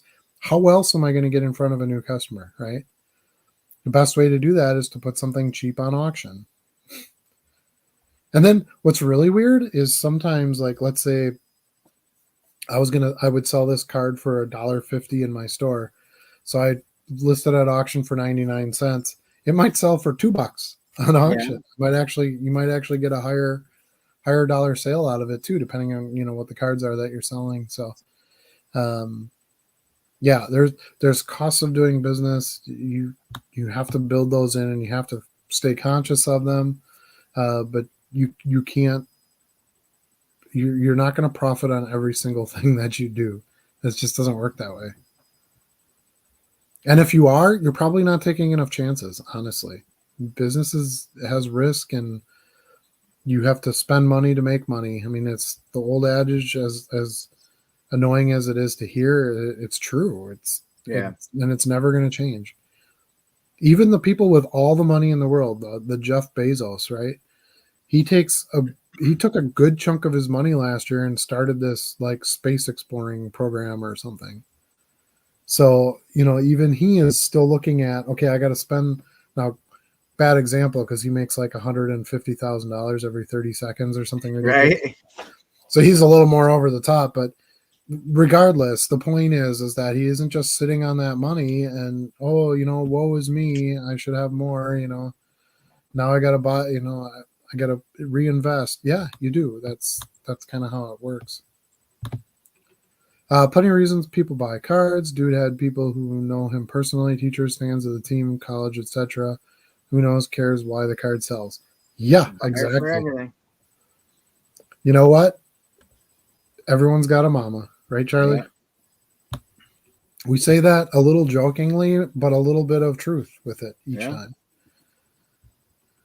Just sold a rap magazine for $100. Let's hope that sale doesn't disappear. Charlie, I got a really cool sale yesterday. I forgot to tell you about this. You want to know what it Yeah. is? What's You want to that? know what it is? I'll show you. Hold on, because I have an extra one. I'm gonna bring it up here.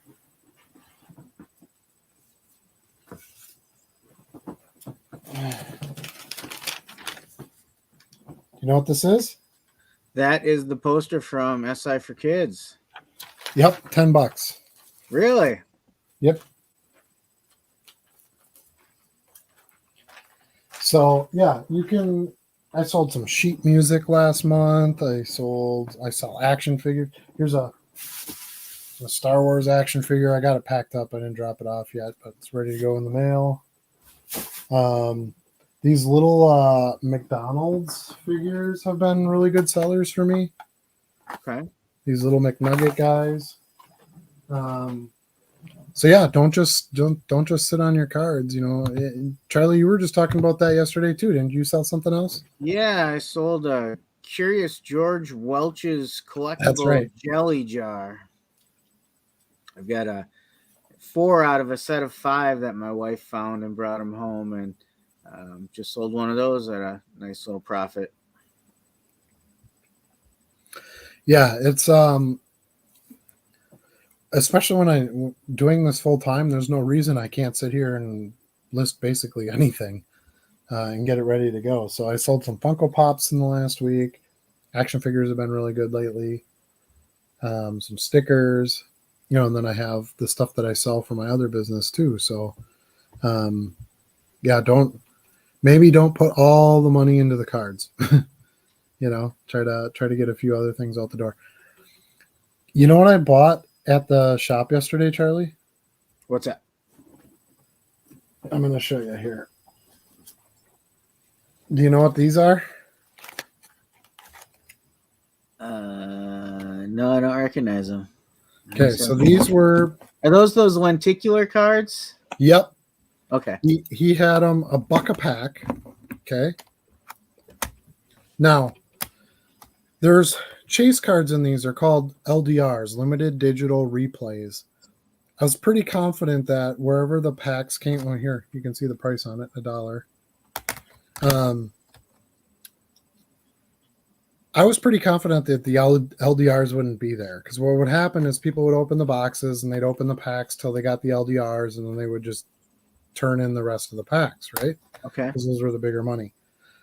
But I didn't have to care at $1 a piece, because the best part about the set is the checklist is, because there aren't very many cards, you get one card in this pack. They're all good names. They're all good resellable names. So okay. I got I got a couple of Deion Sanders. Oh, there we go. I don't even know if you're gonna be able to see this. Yeah, you can see it. Yep. But I got a couple Deons, a couple Emmets. I got a Dan Marino. I got a Barry Sanders. I bought 10 of them. There's actually still a few more left there. I just take the cards out of I don't use these or anything. I just take the cards out and I'll put it. They're still thin enough you can put it in a card saver to ship. Right. At 63 cents. But I'll get, I'll ask $8 for the Barry Sanders. I'll ask 6 or 7 for the Emmets. I'll ask another 6 or 7 for the Dan Marino. Each Dion, stuff like that. So something that maybe you wouldn't normally buy is kind of perfect. The other thing that's cool about these is it's got this cool little cradle in here for an individual card. Okay. So you can kind of reuse them for like your own display and stuff, if you wanted to have like a little, it's just got this little, kind of like a CD, it's got this little insert in there. So you could take that out, just put your cool card in here and, you can see it right through it. And I don't know, they're kind of fun utility wise. Might look cool with, you know what I'm going to do? I'm going to put my business card in here. There you go. I don't know if it's going to stay. It's going to be too small. Baller, right? Perfect. Yeah. So anyway, so that every time I go to that card shop, I try to find something weird to buy. And I was like, you know what? He's got a bunch of like discount packs and stuff down here. I haven't looked at any of that in a while, and I saw those, and I'm like, oh man, I love those digital replays. I bought a bunch of them when they came out back in '96. That's how old I am, and how long I've been in cards. Um, and like I said, I was pretty sure I wasn't going to get the rare ones, but the rest of the player names were so good. And they sell. I've sold a ton of those before. You don't see them real often, right? How many boxes have you dug through and you've seen those? No, I've just seen a couple, and I grabbed them when I saw them. Mm-hmm. So, and I would buy, like, if I saw the Barry Sanders in a dollar box, I would buy it. So why not buy the pack? Right. And so sometimes buying a pack is not a terrible investment.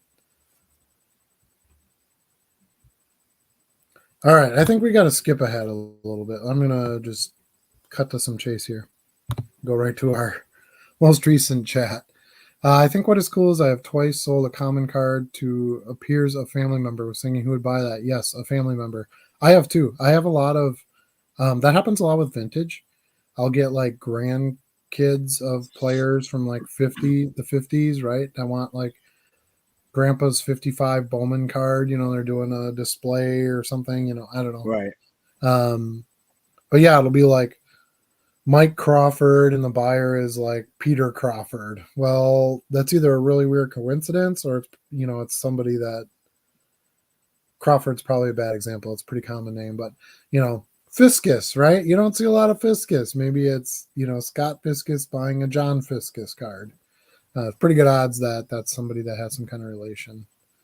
So yeah, I agree. I think that that's something that does happen, especially if you're selling a card that not a lot of other people are selling. You're Charlie and I have a good example of that with our Sports Illustrated for kids. So I listed mine. I got my issue the day before he did. So I listed mine. And then he listed his and he said, hey, I made a sale already on a card. And I said, oh yeah, I know who it was. It was the Alyssa. And he's like, well, how do you know that she's a Utah Utes college basketball player? And he's like, well, how did you know that? And I said, because I listed three of them. They all three sold. So somebody's just running around collecting these things. Right. That's probably a teacher, a schoolmate, a sister, a mom, a brother, who knows? But it's somebody who's like, she's in Sports Illustrated for kids and has her own card. We got to scoop those up because there aren't going to be a ton of people that are going to list them, believe it or not. Really? No. I only saw, well, I listed mine late in the day, like 4 or 5 o'clock at night. You figure most people got their mail by 11. If there's a race to get them on there, there was only like 2 or 3 listings for this month's cards. Yeah, if you list it right and away. You sold one right away, and you listed yours a whole day later. Right. It is interesting. We're 20 minutes apart, if that, and I got mine a whole day later. The only thing I can think of is it was your first issue. So Yeah. I think what they do is the ones that are on their regular run, they probably have like printed and then they send out, and then they have their ones that they added on at the end. I don't know that for sure, but yeah, ever since the Wemby card though, like if I expected like people would just be slamming these cards out there, but I mean, I wasn't like I dropped everything to get it out instantly when I got it. Well, no. In fairness, I had them out there within 2 hours of me getting home and grabbing my mail. So Yeah, well, now you got to list your posters. I gave that one to the boys. Ooh. Yeah. Yeah, and normally there's a poster in most issues. A lot of times I would pass on it, but I was like, oh, it's Victor Wembanyama. He's just such a hot take right now. Doesn't have a lot of cards out there. Somebody will want that poster. He's I like forget who was on the other side. Was it a baseball player? I don't know. You never got that far. Corey Seager. Corey Seager, yep. So Yeah, I really don't care because whoever's buying it, they're buying it. Well, to be fair, you could be right. There could be a Corey Seager fan who would want it. I don't know. World Series MVP, right? Sure. I don't know. I don't really watch sports. I just like the market and I like the fan base and I think trading cards, not sports cards. I think trading cards is such a unique industry and business.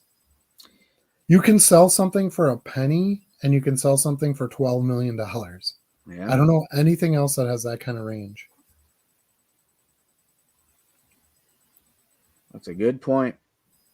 So I like the breadth of that market. Everybody can play. Today if I only got $20, I can go to the quarter box and pick up a bunch of good stuff.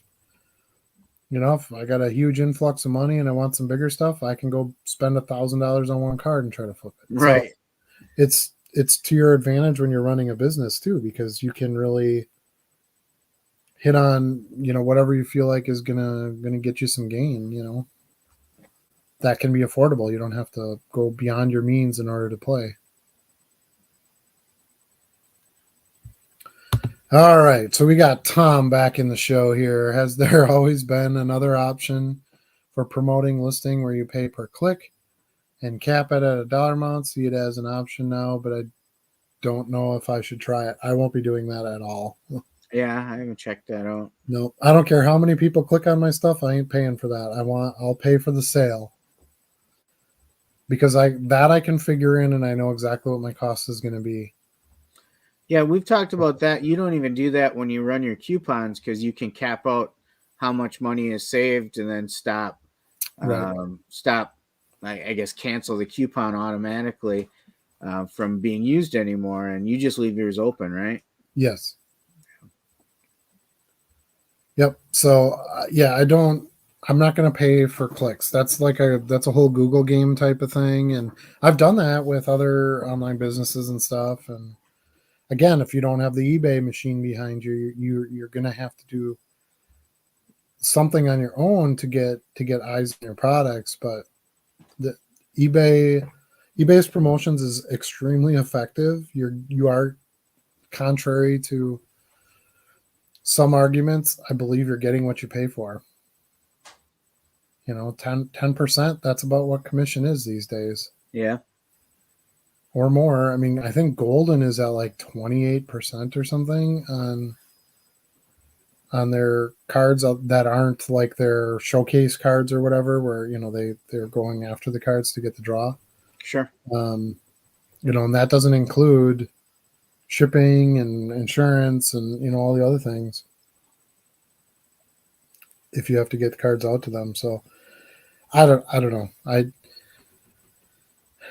try not to spin my head about it too much. It's just the costs of doing the business, and you just have to do the volume to make up the difference, And if you take a loss here or there, so be it. That's, again, part of business. Think of it this way. It's a write-off. It'll help you on the tax side of things, at least. You'll get some of that money back. Or some of that money preserved because you won't have to pay it in. So, does bulk edit work the same as sell similar to refresh a listing, for example, using relist with no change? Yes, it does. I don't do a ton of bulk editing. I did when we were required to put condition in. Do you remember that a couple months ago? I went in and did a bunch of bulk editing then. And I'm like, well, if I got a bulk edit anyway, I might as well end listings and sell similar. So at least I'm getting something out of this rather than just, clicking through all this and it doesn't really gain me anything. So I did that, and yeah, I did everything with bulk edit. It works really well. So we are caught up in the chat. So we are going to a card show this weekend, like I said, down in Oshkosh. What is your goal there, Charlie? What are you going to be trying to do this weekend? And I want you to tell me, and I want you to tell me so I can spoil your plans. Yeah. Well, I'm always looking for Goonies cards. Did you see in my video I sold a Goonies card? No, I didn't get a chance to. Oh yeah, I dedicated it to you. I'll have to finish it up. Yeah, always on the hunt for non-sport. UFC. I've gone through all of my unlisted inventory for UFC, so I might pick up a little more of that. Continue to look for some good hockey. Those are some of my top ones. I also continue to buy F1 anytime I see it. Yeah, I don't have a huge focus. I won't be looking for any racing cards, that's for sure. Yeah. But yeah, always non-sport. Always. Hopefully some Marvel stuff. I've been selling a lot of Marvel and a lot of Batman lately. So I'd love some of that. If I can find any decent things of that. Now, one of the reasons we should tell the audience too here, one of the reasons we say that is this show traditionally has some non-sport stuff. Right. It's one of the reasons why we want to go there, and one of the reasons why we're going to be looking for non-sport. Honestly, I just need to keep buying and keep listing. That's the way I look at it. I don't even really have a specific focus. Soccer would probably be number one on my list. My main soccer players and stuff, you just kill it with that stuff. Yeah. Holland is back. He's off of injury, so his stuff will start picking up again. Mbappe's entering a transfer window. It looks like he might end up at Liverpool, or I'm probably going to get this wrong. Manchester United, I think, was the other hot take. That's so good because I just listed a bunch of soccer I got at the Green Bay show. Yeah, and we got the World Cup coming in a year to the United States, and it's like, so I just need a pound on that. I'd like to get a lot more women athlete cards. I've been selling a ton of female golfers, female basketball players, female soccer players, stuff like that. So I'd like to pick up more of that. That stuff's pretty hard to find at shows. So I'm just going to kind of keep it on the forefront. If it pops up, that's stuff that I want. Promo cards, I'm looking for more of that stuff. And Mahomes, I've been selling a ton of Mahomes, which is weird because they kind of suck. So I was a little surprised. I mean, I guess they still have home field. They still probably would be considered, a favored team to win the whole thing. But I would love to pick up some Mahomes right now because I do believe they're going to win for sure this first round. So I feel like I have at least a couple of weeks to grab some more deals there. Amon-Ra St. Brown. His stuff's been doing really well. I'd pick up some of those. I got some of his too. Nico Collins. Any cool cards of him? A lot more of this type of stuff. More Hollywood celebrity stuff is what I would love to get. I sold my Betty White card, by the way. I was really disappointed. Did you? Yeah. I got $5 for it. I got my full price. So yeah. I paid $10 for the stack of 120 cards. So got half of it back on one card. You can't argue with that. Always nice. Well, I sold my auto out of that wrestling box too for 15. I don't remember who the guy was, but I got 15 for it. So I basically got the box price back. Yeah. Which was nice. Let's see, I'm trying to think what else I'd love to get some hockey. I've sold a bunch of Ovechkin cards lately. Gretzky always does pretty well. We're going to be coming into their Stanley Cup playoff time pretty soon, so I'd like that. Some LeBron. I think he's super close to hanging it up. So I want to try to be bulk a little bit before that happens. And his stuff's not super cheap because he's LeBron. So, you have to kind of time it right. Like nobody cares about him right now. This is like the time to try to buy some of that. Yeah, you can get it pretty cheap. Yeah. So that, and of course, Jordan. I always need tons of Jordan stuff. vintage, if I can actually find vintage at a decent price somewhere, I'd love some of that. Honestly, I hope that dude is back that had all that like early, like mid 2000s, early Yeah, didn't you hit an 2010s. awesome table there with vintage football? Oh my god, I killed it, and I should have bought a lot more than I did. Yeah, basketball, football, there was all kinds of great stuff in there. So I'd love to see that table again. And it was cheap, wasn't it? Like 5 cents a card or 10 cents or Yeah, something like that. And then, I filled a couple of good sized boxes, and it was really cheap. So I'd love it if he was back. He was in Oshkosh. Is this the first show since that show in July? Because this is a I think so. biannual, right? This is a twice a year show. So maybe this is the only show he does, and he'll have those boxes back. So Possible. um, I'd love to see something like that. That would be cool. Yeah. Anyway, that's kind of my goals for the show. CR wants to know if we would buy a shop Goodwill or a high bid random card lot if the numbers made sense. Yeah, if it's totally I don't know what's in it, it would be a penny a card. That'd be the max that I would pay. That's the math in my head. Because I should be able to put enough of those in my 10-cent boxes to do okay in the long run if there's nothing in there of value. It wouldn't be my favorite thing to buy. I still like cherry picking value boxes the best. It's the best way to make money. You don't end up with a bunch of stuff laying around. It's great for content. Makes for good shows, and it's less time consuming because I'm just listing stuff I know I can sell, and I know it has a margin in it. So, Flipping Sports Guy has joined us. Welcome to the show. Tom says he had his biggest purchase in soccer, and it was unlicensed. Spent $200 for a Leaf Vibrance dual auto of Holland and Foden. Nice. Solid buy. Man City, that's my team. Go blue. Yeah, as I was listing some soccer, and I was thinking of all the good names you tell me to get for soccer. It was interesting how many of them were playing for Man City. I was like, wait, is he just telling me to buy all Man City players because he's a super fan? They spend, right? So that's kind of like the Yeah. New York Yankees of soccer, so they'll go out and they'll buy the big contracts, and none of those guys are like farm system guys. They're all from other programs, and they get to the level they're at, and then Man City writes a check. So Okay. they have a great coach, which helps. They have a storied history. They have a huge fan base.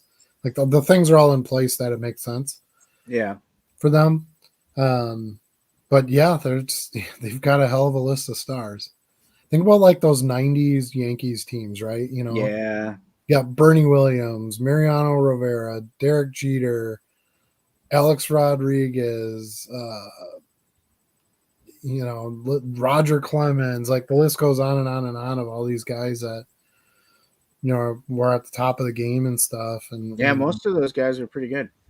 Most of those guys are pretty good, and one of them is the best of all time. So, it puts together a heck of a show. But yeah, if you kind of follow Man City, you should be able to find some good investments in soccer out of those. And he's right. It's Phil Foden and Holland are both on Man City. Yeah, that's a great dual auto to have because you're going to have. Not only are those two dominant players, they have a huge fan base, a big collector base. But they both play for Man City. So now you got the Man City collectors that would want something like that as well. Versus like, okay, you put a Ronaldo and a Messi auto on a card, you're sure that's amazing, but they don't play on the same team or anything. Right. Cheap parallel, but cheap Mahomes isn't cheap even for Leaf. Yeah, he got a Leaf gold Mahomes for $15. I think I bought one for about that same price. Maybe a year ago or so. So I think they've kind of just sort of hung around at that price. They're not that uncommon. Just got a lot of 300 Goodwin Champion cards for $50. Yes, I love Goodwin Champion stuff. MJ, Tiger, Stroud, along with some female athletes. Pretty excited for it. Perfect. it's in my wheelhouse. I don't think I would have paid $50.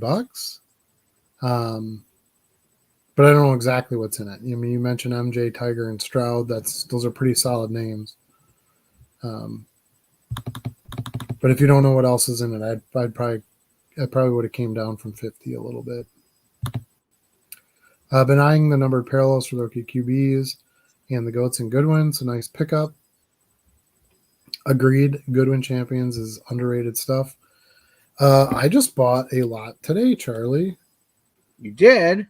Yeah, let me pull this up here. I've been all about buying like the 99-cent lots nobody wants.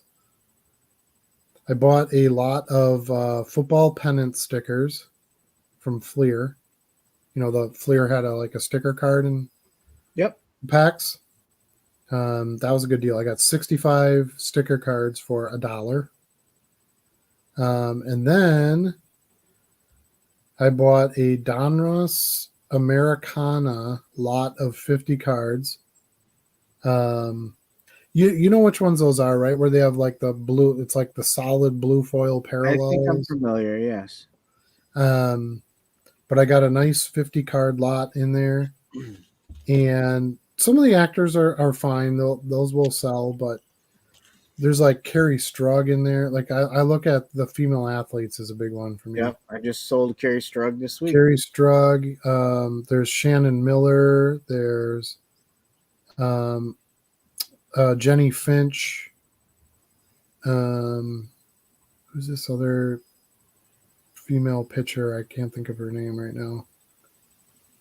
I just recently sold a bunch of her cards. Couple Shannon Millers. There's some inserts in here too. It's got a Mark Hamill card. I've sold a ton of Mark Hamill stuff. Gosh, what the heck is her name?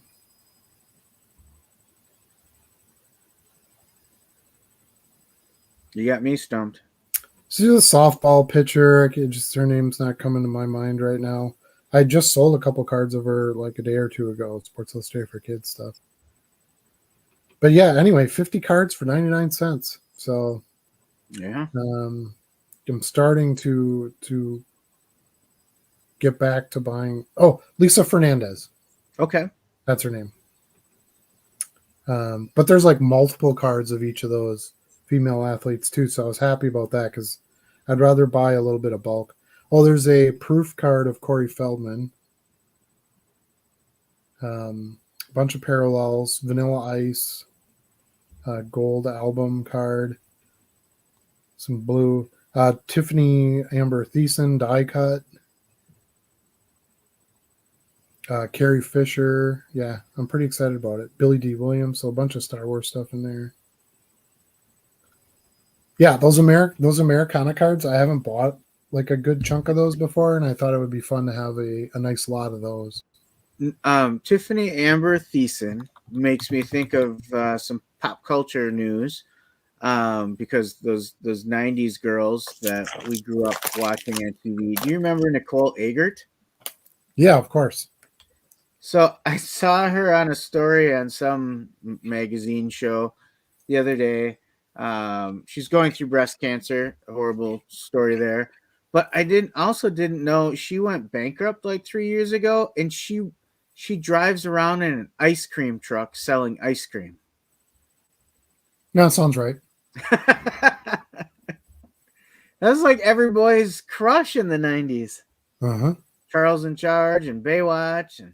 Well, she got crushed. That was part of the problem. Oh, yeah. You know. Yep, I remember Charles in Charge. That was a great show. Yep.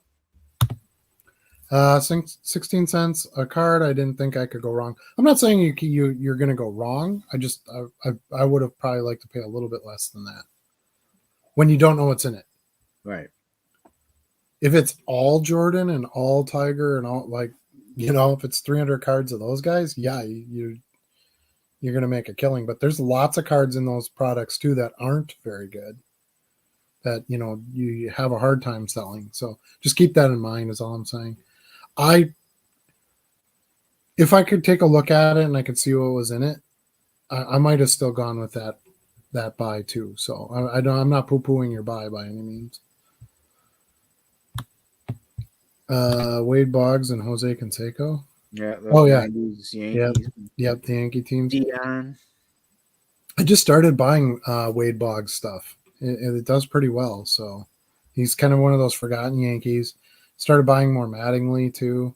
Those guys you can find hanging out in like dime boxes for inserts and stuff. It's awesome. Yeah, added a new free agent every offseason for sure. Love Americana with all the inventors and people like Matt Groening. Yeah, exactly. They have such a great diversity. American Pie. Yeah, American Pie was kind of you weren't wrong with Americana. American Pie was kind of like the first sets that came out where it was like celebrities and they had like costume used clothes and stuff like that. And then Panini, because that was, I think, was that Topps that did American Pie? I'm trying to remember, because Panini has Americana. So it's kind of two different things, but they're the same thing, if that makes sense. Yeah, still like Americana though. Yeah, exactly. Finch, yeah, Jenny Finch. That was the. Oh, this is the one I was thinking of. Cat Osterman. Okay. Yeah, there's some Cat Osterman in there too. Yeah, probably Finch. Yep. Never heard of Lisa. You never heard of Lisa Fernandez? Oh yeah, I've sold a bunch of her stuff. Cat Osterman. Yep. I think Lisa pitched in college, but played 3B on the Olympic team. Could be. Do you know, MD? Do you know if autos of baseball players that have won Rookie of the Year sell okay? My apologies after hearing Adam read your reply. It wasn't rude, so that way. Wasn't rude, so that way my bad and faulty perception. Sorry. Let's see. I guess she did pitch a bit in the Olympics team. She did.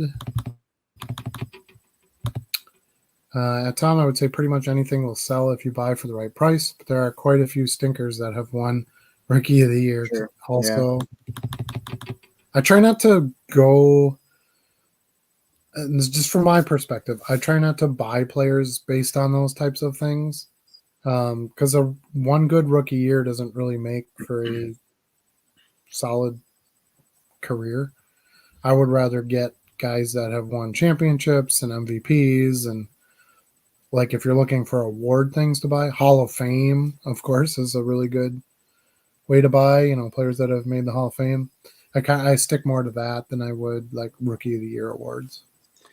Yeah, I find that during that rookie season, like there's hype around the Rookie of the Year award, and those cards will sell well and it's start of the next season, but then they taper off. The further away from it you get, they taper off really fast.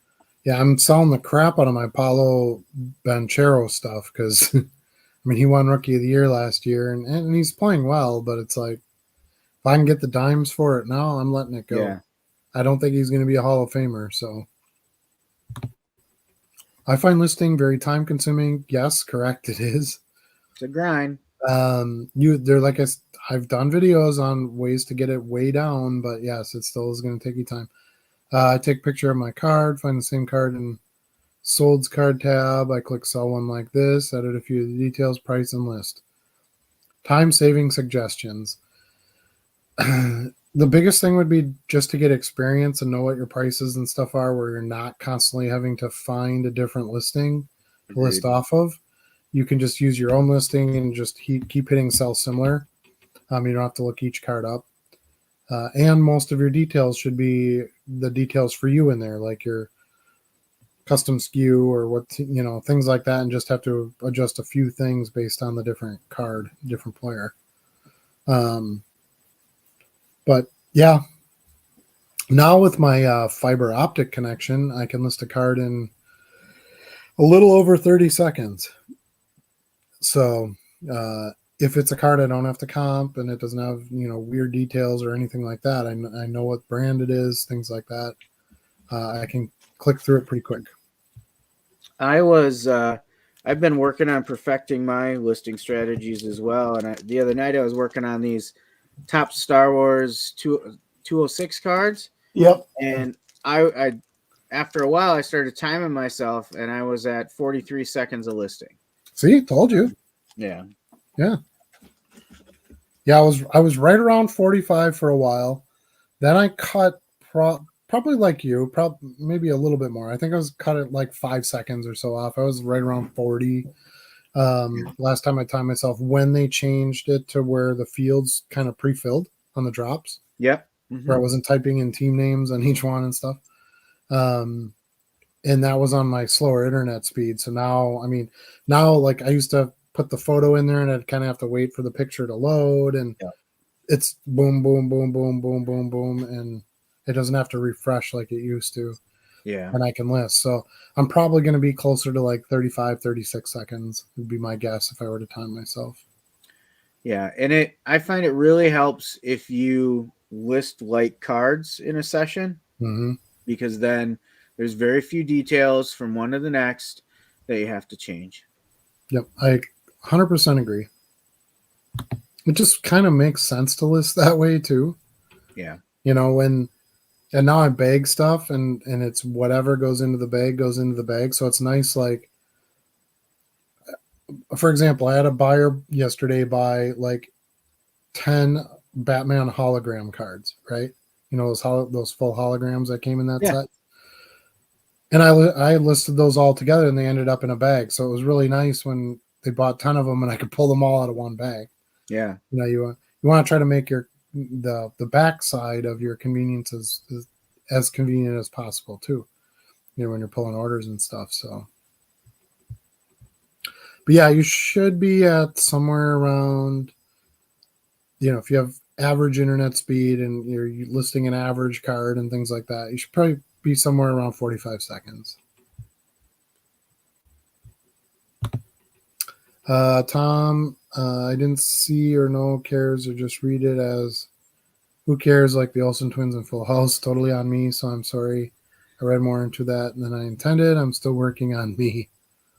I think you're good, dude. We don't have we're all friends here. It's all good. Let's see. Alvin Dark, but seeing they had Rookie of the Year in common. Only $3 or $4 PSA graded, so figured it couldn't hurt too bad. Appreciate all y'all's opinions and input. Excuse me. Like I said, that's not the route I take. I know you're not directing it at me anyway. But since we're the hosts, I'm going to answer your question. Yeah, it's not the path I would take. But yeah, if you're looking at PSA 9s or something for $3 or $4, yeah, I mean, you probably take a chance on a few of those. There might be a Rookie of the Year collector out there or something too. I don't know. Let's see. Can't read anything typed on the internet. I have thick skin. Exactly. Tom says if you have any of your own cards already listed of that player, click on your item and then choose sell similar at the top and input from all your other items. That's exactly how I do it. Yeah. So especially if I'm going into the same bag, I'll just pull up a card that I already put in that bag so I don't have to change the SKU. But yeah, like I have a bunch of baseball I'm doing right now. I don't know where I put them. They're back here. Just baseball stuff I bought out of the 5-cent box. And so it's pretty random. You know, here's Jim Tomei. I got Chipper Jones stuff, Barry Larkin, Larry Walker, Paul Molitor, Bo Jackson. So I'll go through the stack and I'll pull like all the like cards of the one player and I'll list that whole player. That's exactly how I do it as well. Player first is my sorting.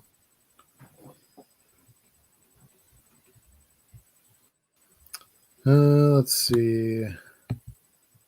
MD says the only thing to save time at a certain point is selling similar cards, players, teams. Otherwise, the next step is a feed scanner. Can only whittle the time down so much. Yeah, it's just going to take you some time to list a card. That's one of the. I stressed this early on, and I continue to feel this way. I think it's good for you to take some time and not get 1,000 cards listed at one time because you have to be able to handle that once you put them on there. You have to deal with offers coming in and messages from customers, and when they buy them, you got to pull them and ship them, and like there's stuff. I think it's good. Just take a healthy stack, set yourself a goal. Okay, each day I'm going to list this many cards, and you got 20, 30 cards here.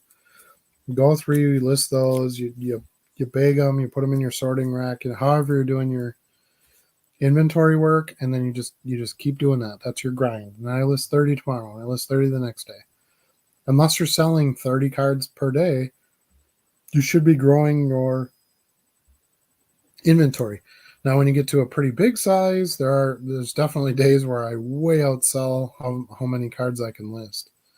Not the worst problem to have, but it changes your focus on the listing a little bit. I have to do bigger quantities at a time, essentially. Try to set more time. It's one of the reasons why I wanted to spend time on my inventory and making that faster, making it faster for me to put it away, making it faster for me to pull the cards that have sold. And I know I have that in the right place the way I'm doing it now. So I'm looking forward to that, continuing to make things easier so I can get more listing done, essentially. Because your listing is your growth, right? Wouldn't you agree, Charlie? Yeah, absolutely. That's your growth. Now you have to go out and buy. That's your profit. That's when you make your money. But then when you're doing the listing, that's when you're growing the business and preparing yourself for more sales. So it's important. If you want to grow, you got to list. So try to shave that down as much as you can so you can get as much listed as possible. Or like MD says here, get yourself a scanner and a listing program or something like that. If you'd rather spend the money and try to speed up your process that way, that's an option as well.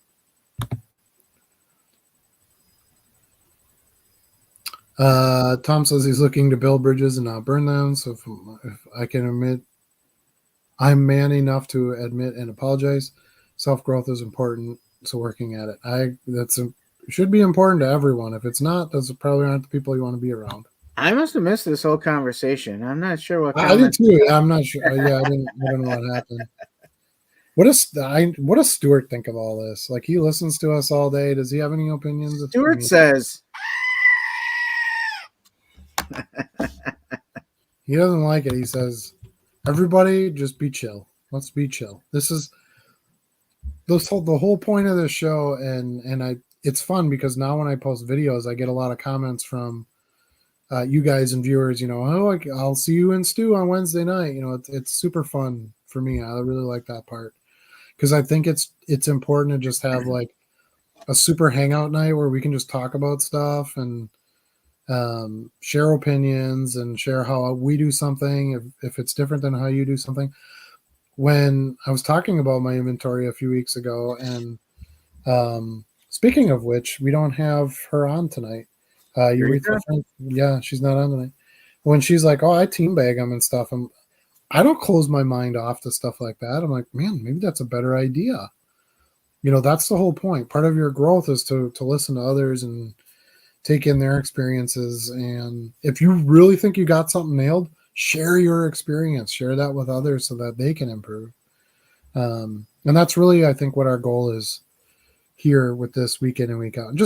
And have fun and talk about goats and, do all our zaniness. But I think there's too much serious in the hobby, and there's too much, pump and dump, and too much.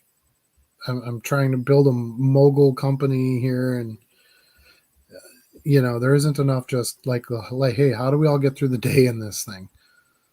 So hopefully we provide some of that. Scott says, what I hate editing in item specifics is the card number and the set name. Neither of those two things pick up via the AI. Yeah, and even sometimes the drop down doesn't fill it in. Right. You got to type it in. Or at least type in the first few letters, and then it'll kind of pop up and you can pick one. But again, that's just one of those weird things. And the weirder the cards you list, the less it's going to, pull anything in for you. And you just have to enter stuff. So So that's actually, you were talking about, you a lot of times list by player. I tend to list by set because I don't want to keep typing that set in. It's the players more often will populate by just typing in a couple letters, right? But the So problem is if I'm going through a nickel box and I'm buying all the Cal Ripken Jr. cards, they're not all going to be the same set. yeah, but So it that's when depends on what you have to list. yeah, that's when you're buying. I'm talking specifically about listing. When I list, I don't have all my cards organized by player. So when I grab a handful of cards, it's not going to be all one or two players. It's going to be all random, right? Right, but what I'm saying is, depending on where you got the cards from, the sets could be all random too. Yeah, but when I grab a handful of cards, there's a lot of common sets in there. Sure. Yeah. Yeah, that'll I'm happen. going to see Panini Mosaic. I'm going to see Panini Prestige. I'm going to Right. see, Sure. all those things. I gotcha. Topps Flagship. Yeah. Sure. Yeah, and I've done it that way too. I'll grab all the. Well, I got a stack of 1994 tops. I'll list all that stuff that way. Yeah. Yeah. I mean, My whole goal is how can I type the least when I do a listing? Dude, I'm lazy too. I get it. Yeah. I don't do any more work than I absolutely have to. So yeah, and that's actually why I've been experimenting more with templates on my laptop as well. Mm-hmm. I wish I could access my templates on the app. Mm-hmm. That is a major bummer to me right now. Yeah, the app is not the greatest product. It's improved a lot in the last couple of years, but there's many things that it should do that it doesn't do. What I haven't tried yet, though, is going to the website and opening the desktop site, and then I might be able to access my template. You can, and I've done that because a lot of times I'll have orders or offers to send. Like let's say I have 25 offers to send, and you try to do it in the app, and you keep getting that gray screen of death. Yeah, where it won't list the offers to send, and it drives me nuts. So I just go, my phone opens, so I just open it up and I pull the browser up, and then I just click on the link, and they load instantly every time. There, it doesn't fail. I don't know why it does that in the app, but it's what it is. It's got to work around it, right? Tom says that was his thought. There's got to be some Rookie of the Year collectors. I don't know that that's a huge collecting base, but I'm sure there's some. I know there's PSA set registries for it, so yeah, there's enough collectors on the PSA side that, that they've made registers for it. I noticed that the name and team pick up okay. Also, the features of the card don't populate well, such as insert, parallel, serial number. Yeah, and again, you'll get really quick at it the more you do it. And if you think about it, if it takes you 35 seconds to list a card, that's really not too bad. You can list 2 per minute, essentially. If you got 60 minutes an hour, you can list 120 cards in an hour. That's pretty good. I don't know how many more you would need to list in an hour than that. Let's say 100, right? Because 20 you'd be a little bit over. But let's say you could list 100 in an hour. I think that's a fair number to say. I know I do it, pretty regularly, those kind of numbers. So if you can block a half a day at some point, you should be able to list 400 or 500 cards. And if your max amount you can list is 66,000, you could get some pretty fast growth out of that if you got the time and you can commit to it. Yeah. If you really want to get fast, though, and this is where Adam's a lot faster than me, you have to get confident in your own pricing and listing. Yeah, and you can't comp stuff. Not go comp cards all day long while you're trying to list. I just sold an Erling Haaland card. Nice. Yeah, I told you he's back on the field. Yeah. Topps Match Attacks Neon Limited Edition for $9.99. There you go. And I sold a Bazooka Joe card too. Ooh. Yankees. I recently listed a bunch of those, and then because I didn't have a Brewers one in the pickup that I got, I was like, you know what? I kind of like these. I want a Brewers Bazooka Joe card for my PC, and I got one. Right on. Yeah, I think those cards were weird. It's funny that because you and I go buy the same stuff, right? Because I was in there a few months before you, and I bought like a giant stack of them. There's Yeah. tons of them, minis. Yeah. I got some of the silver ones, and I didn't know how well they would do, so there was maybe like 4 or 5 of each team, and I bought like 1 or 2 of each team. So you kind of picked up, what I left behind essentially. Mm-hmm. But they've done okay. I've sold them okay here and there, so a couple bucks a piece. I got like 200 cards from. Well, I don't think it was that many. I got like 150 cards from them for $2. That's all he charged me for them. You can't go I was like, wrong. damn, this is a solid deal. But they haven't put any. I checked about a week ago. I took Luna to the mall, and I just ran in there quick. They didn't have anything new in there, so. Well, I mean, they're not really a card seller. No, I know. Yeah. But I just figure, if they're picking up, a collection once in a while or something, Right, maybe they have all those packs of those stupid Elvis cards. I know. I was that don't tempted. move, and, I'm a sucker for the Elvis cards sometimes, but Elvis I already have stuff, some and they haven't sold real well, so I didn't they pick up do any. not sell. They're bad. Honestly, what do you think is a reasonable amount to list every day? Been selling 8 to 10 a day. Honestly, make sure you list more than you sell. To me, that's the bare minimum. So if you sell 10 in a day, you should at least list 15 to 20 so you have some growth.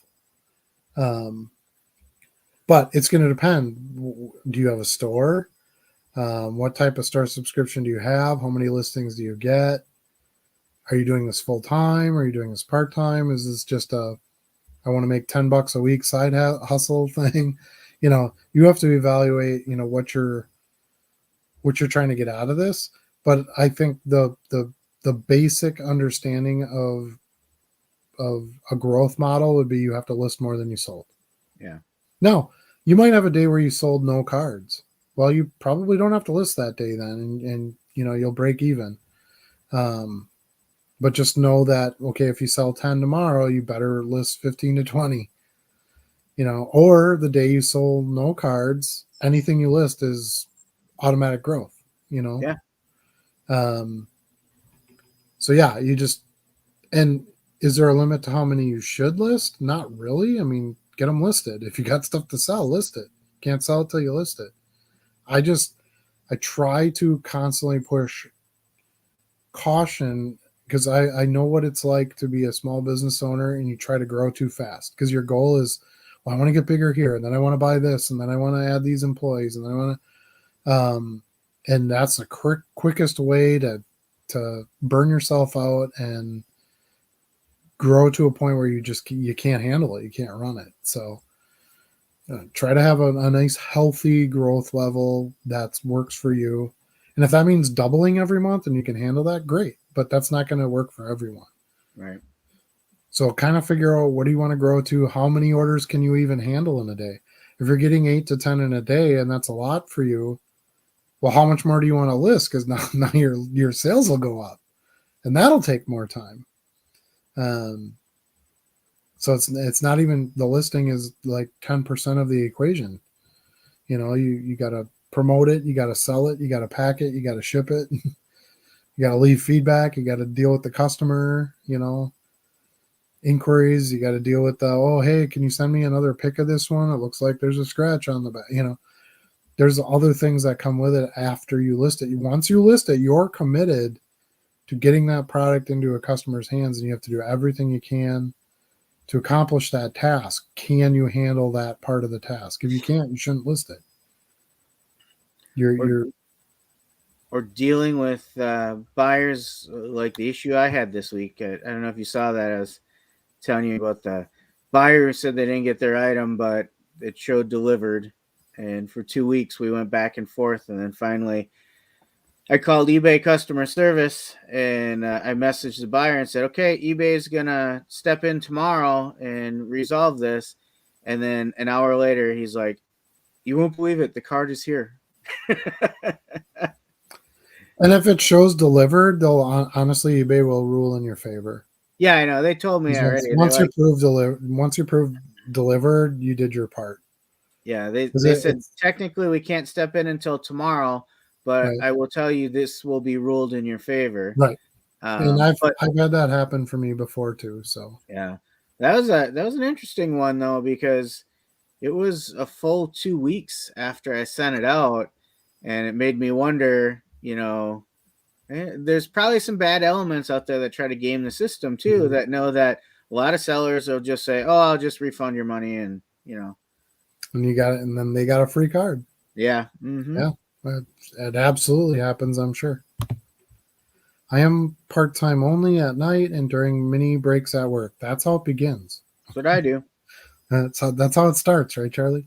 Yeah, Yeah. And then you want to, if that's going to be your position, then you want to make sure that you're growing it slowly so you don't get it so it doesn't get out of hand and you can't work your job or go to bed on time or right, you don't want it to take over. If you want it to take over and become your job, that's a whole other conversation.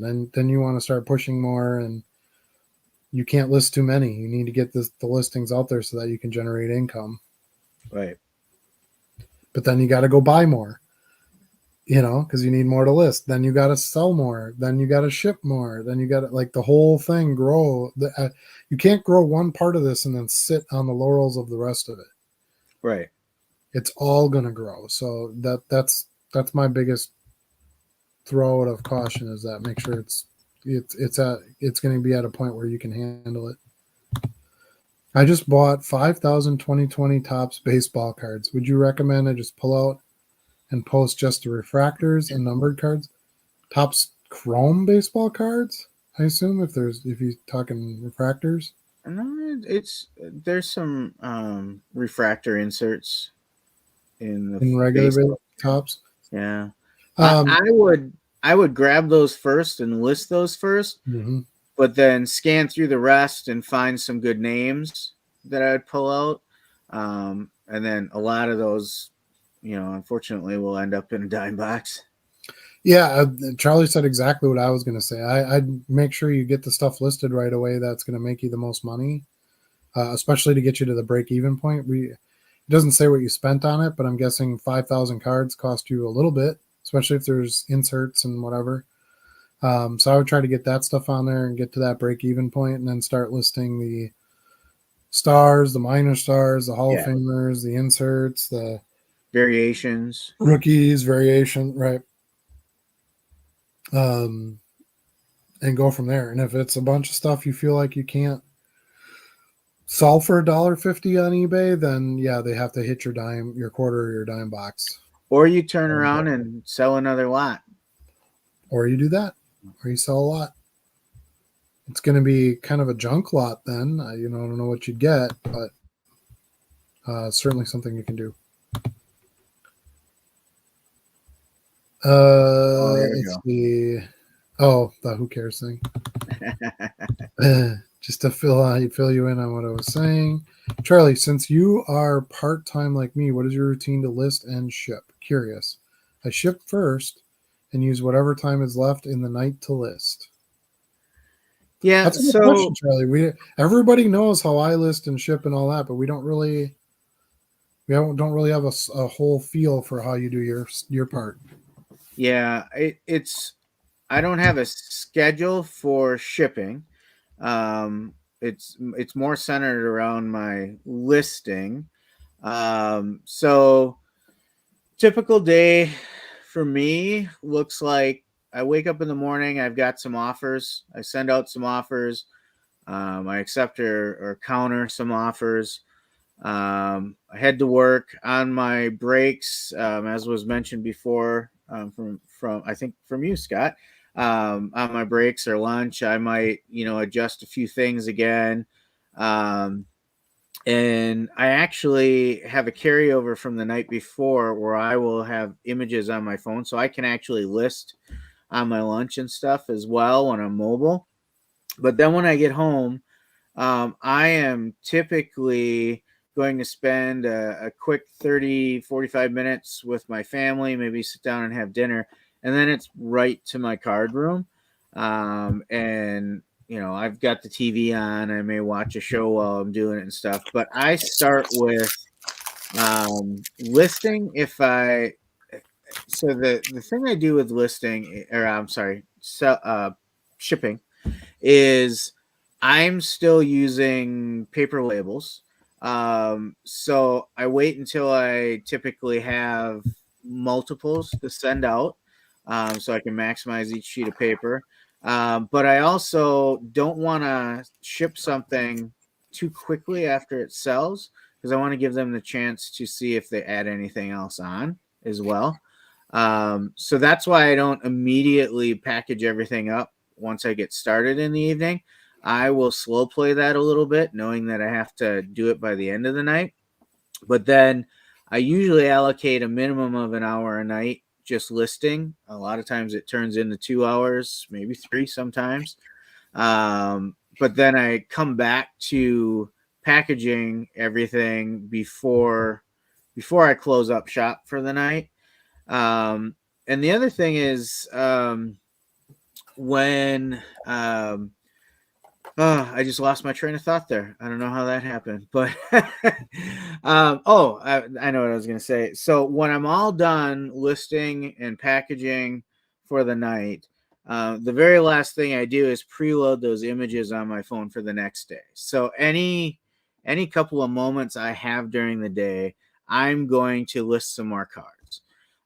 So I really try to maximize every little bit of my day around the 3 things that I have going on: my family, my day job, and then the card business. So that's really how I do it. I don't go into a day saying, okay, from when I get home, I'm going to do this first and that second and this third. It's really more kind of fluid depending on how many sales that day. If it's a really big sales day, I might jump into the packing right away just to get that out of the way. But for the most part, I want to give a buyer time to keep looking through and think about what else is in my store they might want to add on, because then I can combine those cards and ship them all out together. So that's really what I do. I mean, that's similar to what I did tonight. I came down to my card room. I listed a number of things that I had set aside. I knew I was going to be doing this show, so I did package a number of cards and get those ready to go, so that when we're done, I can take them upstairs with me. I put them in the mailbox when I go to work in the morning. After this show, I'm going to spend 5-10 minutes just taking some images on my phone so I have them with me tomorrow. Very well. Hopefully that helps you out, Scott. I started part-time too. So, a lot of things Charlie does. I didn't really do the photos thing. I just take photos when I would list cards. I would bring cards with me to work, whatever. Just get in where you fit in, and then keep working on the growth and decide if this is something you want to turn into a bigger thing than a side gig, and go from there. When I first started, I took cards with me everywhere too. And what I found is more time savings if I don't bring the actual physical cards with, because even though it's not a lot of time, I would go for my hour lunch or whatever, and I started realizing the time I spent pulling out the cards, flipping each one over, seeing what it is and stuff like that. And that's when I started. I'm putting everything on my phone the night before and just taking the images with me. Yeah, I think it's a better way to do it. Plus, you don't have to worry about losing them or then getting Damaging damaged anything. or getting them at work or whatever, getting stolen. Who knows? Yeah. So yeah, that was you do it much smarter than I did. But that's basically the only difference, though. I kind of did the same things you were doing, other than the photos. Oops, I just totally skipped that. What is the easiest way to comp? Use eBay photo lookup. I waffle on different methods. I don't really comp cards, to be honest with you. I just know what I need to get out of it, and I price it, and I let it go. I am still doing some of it, but I'm definitely doing less as I get more confident in my knowledge of cards and the market and my own pricing. But when I do comp, I typically do the eBay search and see I look at two things. I look at current listings to see kind of the floor of where listings are. And then I flip over to the recently sold to see what they've actually been going for. And then I price even higher. When you're listing the card too, at least if you're listing in the app, if you fill out your details well, when you go into the pricing section, it should kind of suggest a price Yep. or how that card is currently selling. Sometimes they're way out of whack, Yeah. Like I might have like The wrong cards. a Topps Cal Ripken base card from 1994, and I go in and it says, "Oh, suggested price $15." Yeah. It's not a $15 card, but I already have my price in mind. You should know the prices of what you want to sell your cards for before you buy. Otherwise, you're going to make your buying mistakes, and that's where you lose money. So get used to it, get good at it, and understand what you need to price your cards at, what you think you can price the card at, and get a sale for it, and then that should help you in the buying side. I think when you're getting started though, Adam, you don't have that knowledge. Right. So you've got to rely just on names, Mm-hmm. and an assumption that there should be some meat left on the bone. So in my own experience, day one, I was comping everything. I spent so much time comping. I'm finally getting to that point where I know this set of base cards is going to go for $1.99. I know these sepia refractors on this set are going to go for $2.99. I know, this certain player is going to get a premium, and I'll throw another $1 or $2 on that one. But I'm glad you brought up the comping in the pricing section, because I do look at that regularly, even when I'm just throwing my own numbers out there, because it's a validation thing. Like if the right cards come up, I can tell, okay, I'm right where I should be. And occasionally there'll be a surprise where I'm like, oh, these are going higher than I thought, and I'll raise my price too. So that's turning into my primary source. But if it's a card I have no background on and haven't sold before, then I'm going to do an eBay search to see what's out there and what's sold. Yeah, I'll do that too, of course. But most of the time when I'm doing that, it's due to vintage. Yeah, because there's I don't know the cards I know the cards better now, but I didn't know the cards very well, and I didn't know the players because I didn't watch any of the games and I didn't follow it. So, yeah, I think it's just something you're going to get better at over time. And honestly, you need to get better at it because it's going to make your buying better. Yeah. You can't comp all those cards when you're digging through a quarter box. You're never going to get anything done. So yeah, and honestly, you just need to know your margin. Let's say you bought a card for 25 cents and the last copy of it sold for $10.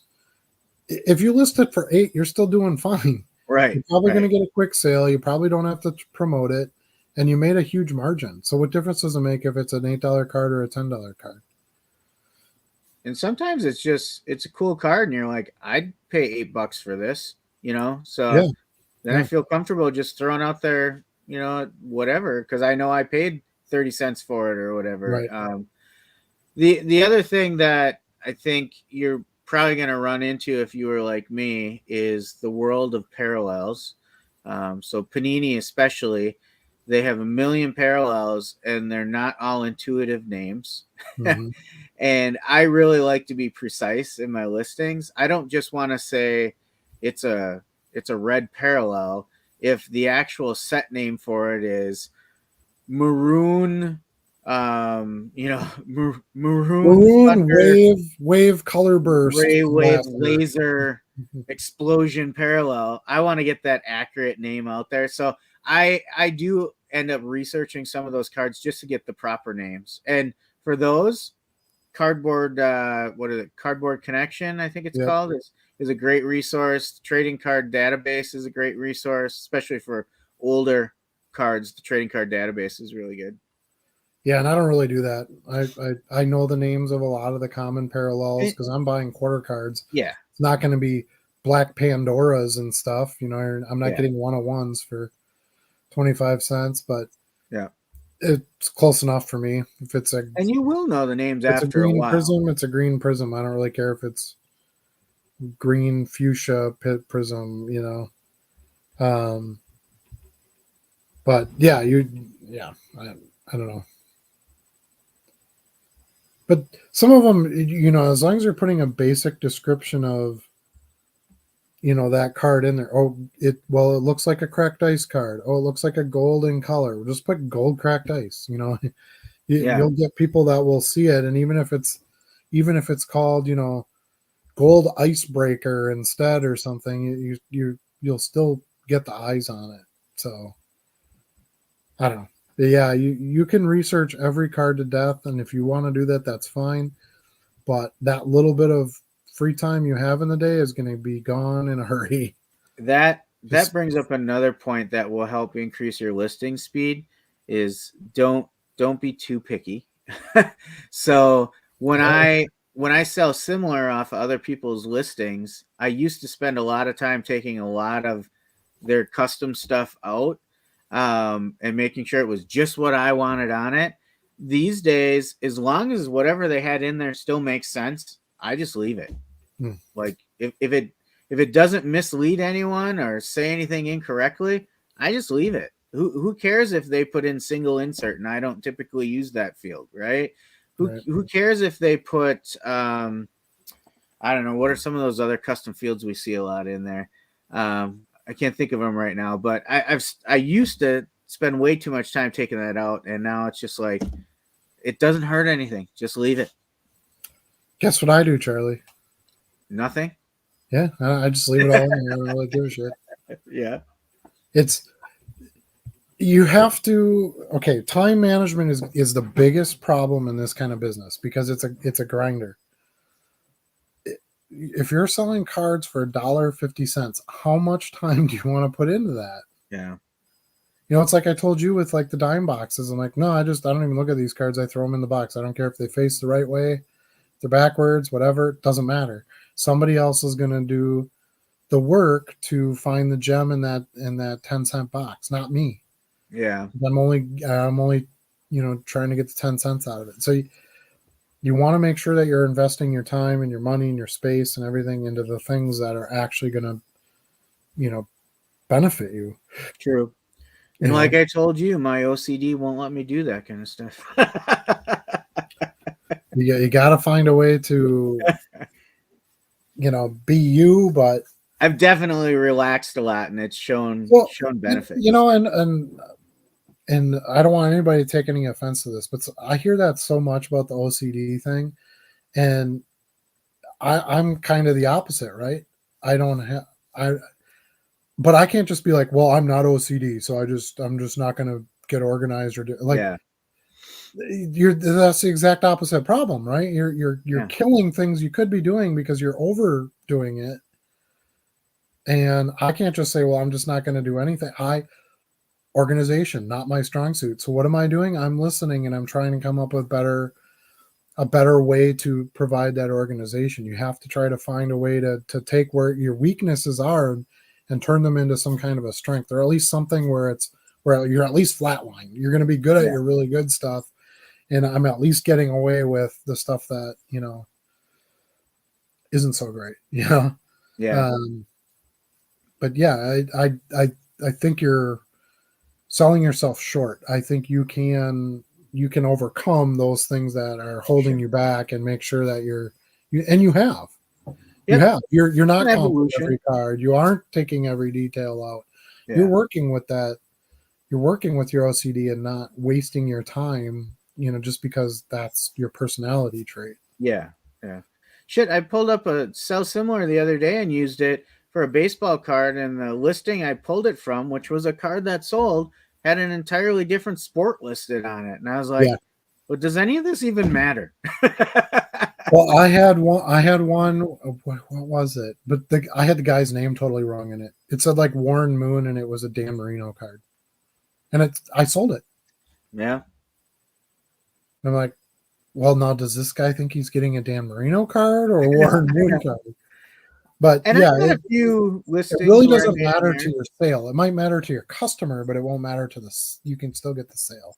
Yeah, I've had a few listings where I had the right image, and in the end, most of the buyers are buying the image you present, right? Right. But I maybe had the wrong card number or something. It was a while ago. I forget what it was. So when I made the sale, I noticed it. I just messaged the buyer and said, Right. "Hey, just want to let you know I made an error in the listing. This is actually card number 33, not 13 or something like that. But it is the card in the image." He's like, "Yep, that's fine. Just send it." Yeah. Yeah. People are buying on the picture. They don't really give a shit what the. Yeah. Guess how many descriptions they read, Charlie? According to you, 0. 0. A grand total of 0. Especially But now, you're because still now, doing the AI description, so yeah, you because I care at can hit least it. a little bit. Because, well, okay, I'll tell you why I do that for 2 reasons. One, you have to have something in the description box. It won't let you That's go true. without it. Yeah. And 2, the AI has marketing in it. It has, Yes. hey, get yourself this limited Marketing edition, language. blah blah Yeah. blah. Right. So it's worth it to push that button and have that. And literally, it's a click of a button. It's not. Right.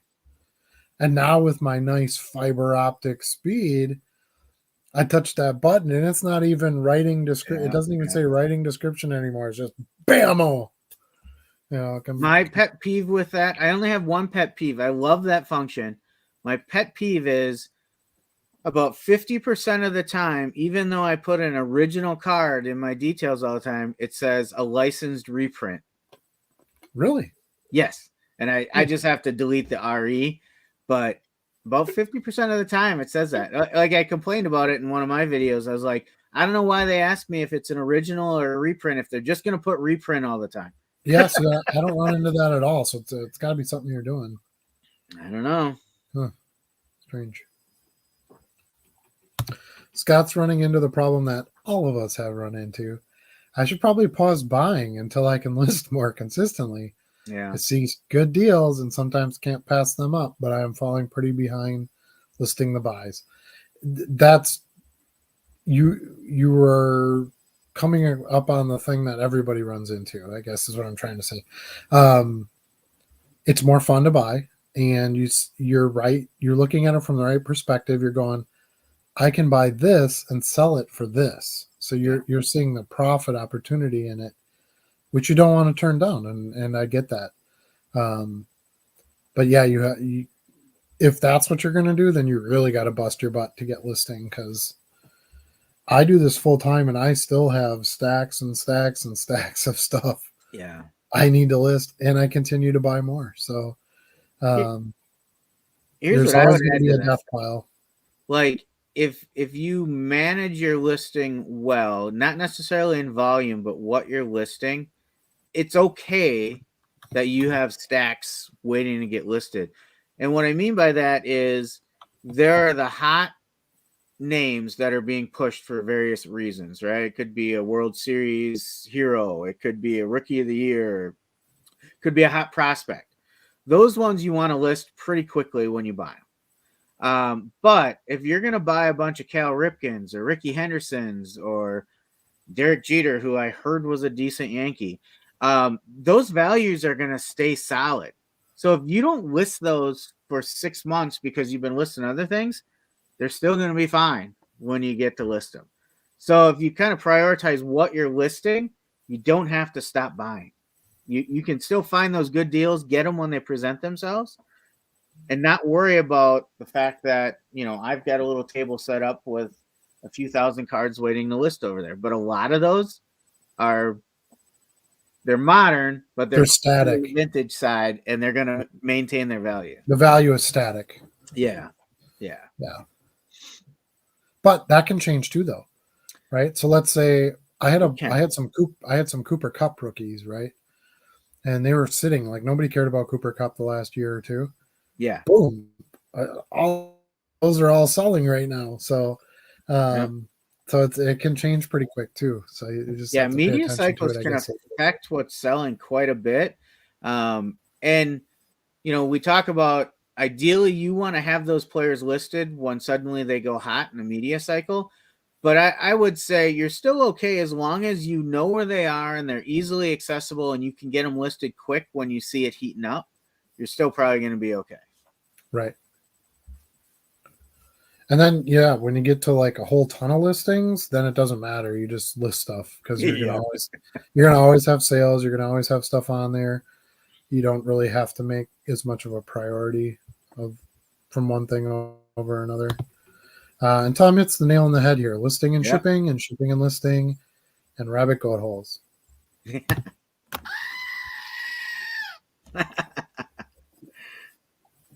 Scott said that's his issue. He goes to bed late because he ends up shipping late. It's 10:30. Excuse me, it's 11:30 now, and I'm finishing shipping. I had the same problem.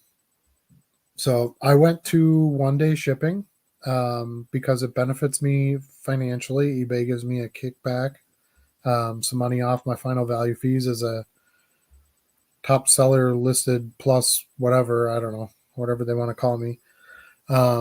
But the main reason I did it was because I needed to tell myself to ship every day or it's too easy to get behind. Yeah. So, but yeah, I was getting up at, when I was working essentially two full-time jobs, I was getting up at 3:30, 4 a.m. I would pack my orders for the day. I'd take them with me to work. I'd get those mailed out, and then I'd spend a couple hours that night listing.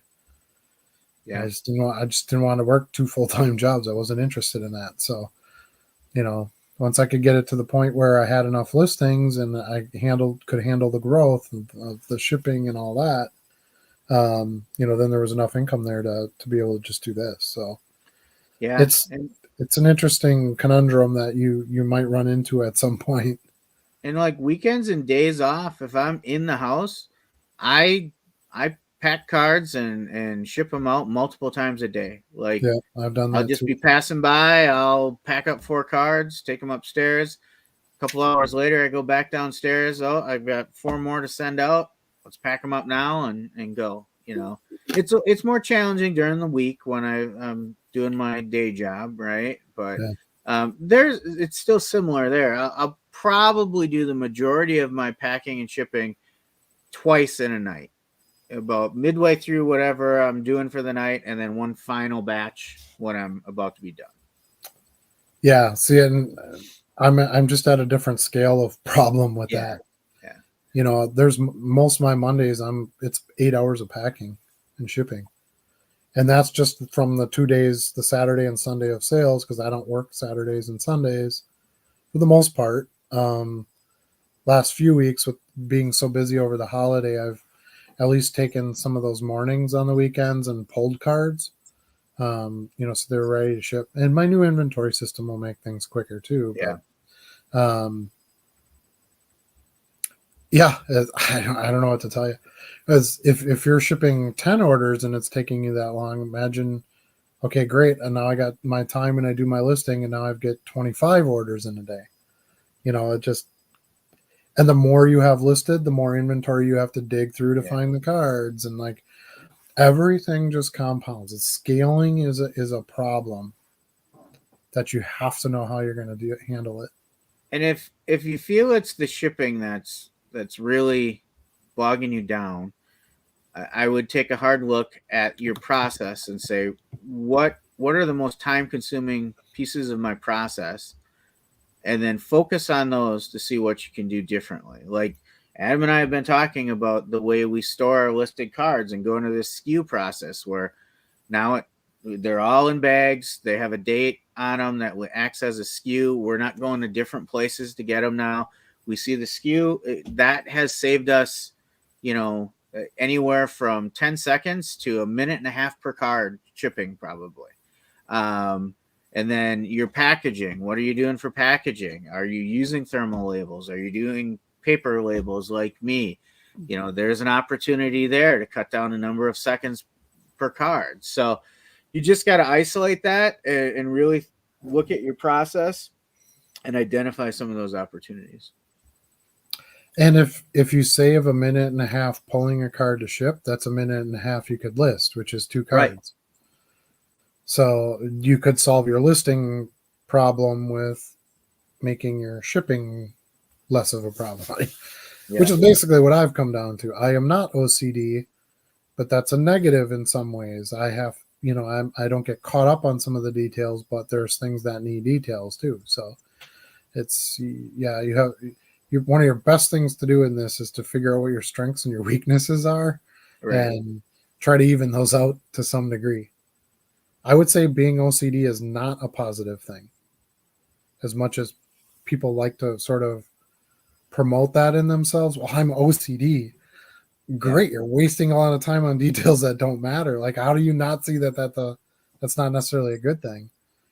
But if you tell somebody they're not organized, well, that's a negative thing. Well, but it is, but they're also not wasting time organizing things that don't matter. So you have to, the middle is the best, right? You can't eat all chocolate and you can't eat all broccoli. So, but the grind and the sheer volume of tasks can get overwhelming and can get you behind pretty quick. You got a lot of good stuff in the chat yet. We're gonna have to move it along. Yeah, it's time to hang it up here. I bought a thermal printer. It's a game changer. It was $60. Stick the label to the back side of the envelope so I don't need to lick it. And I don't write out everything out either. Exactly. I've been doing that forever. It's the only way to fly. I know Charlie is trying to get on that bandwagon, so hopefully soon that will help him.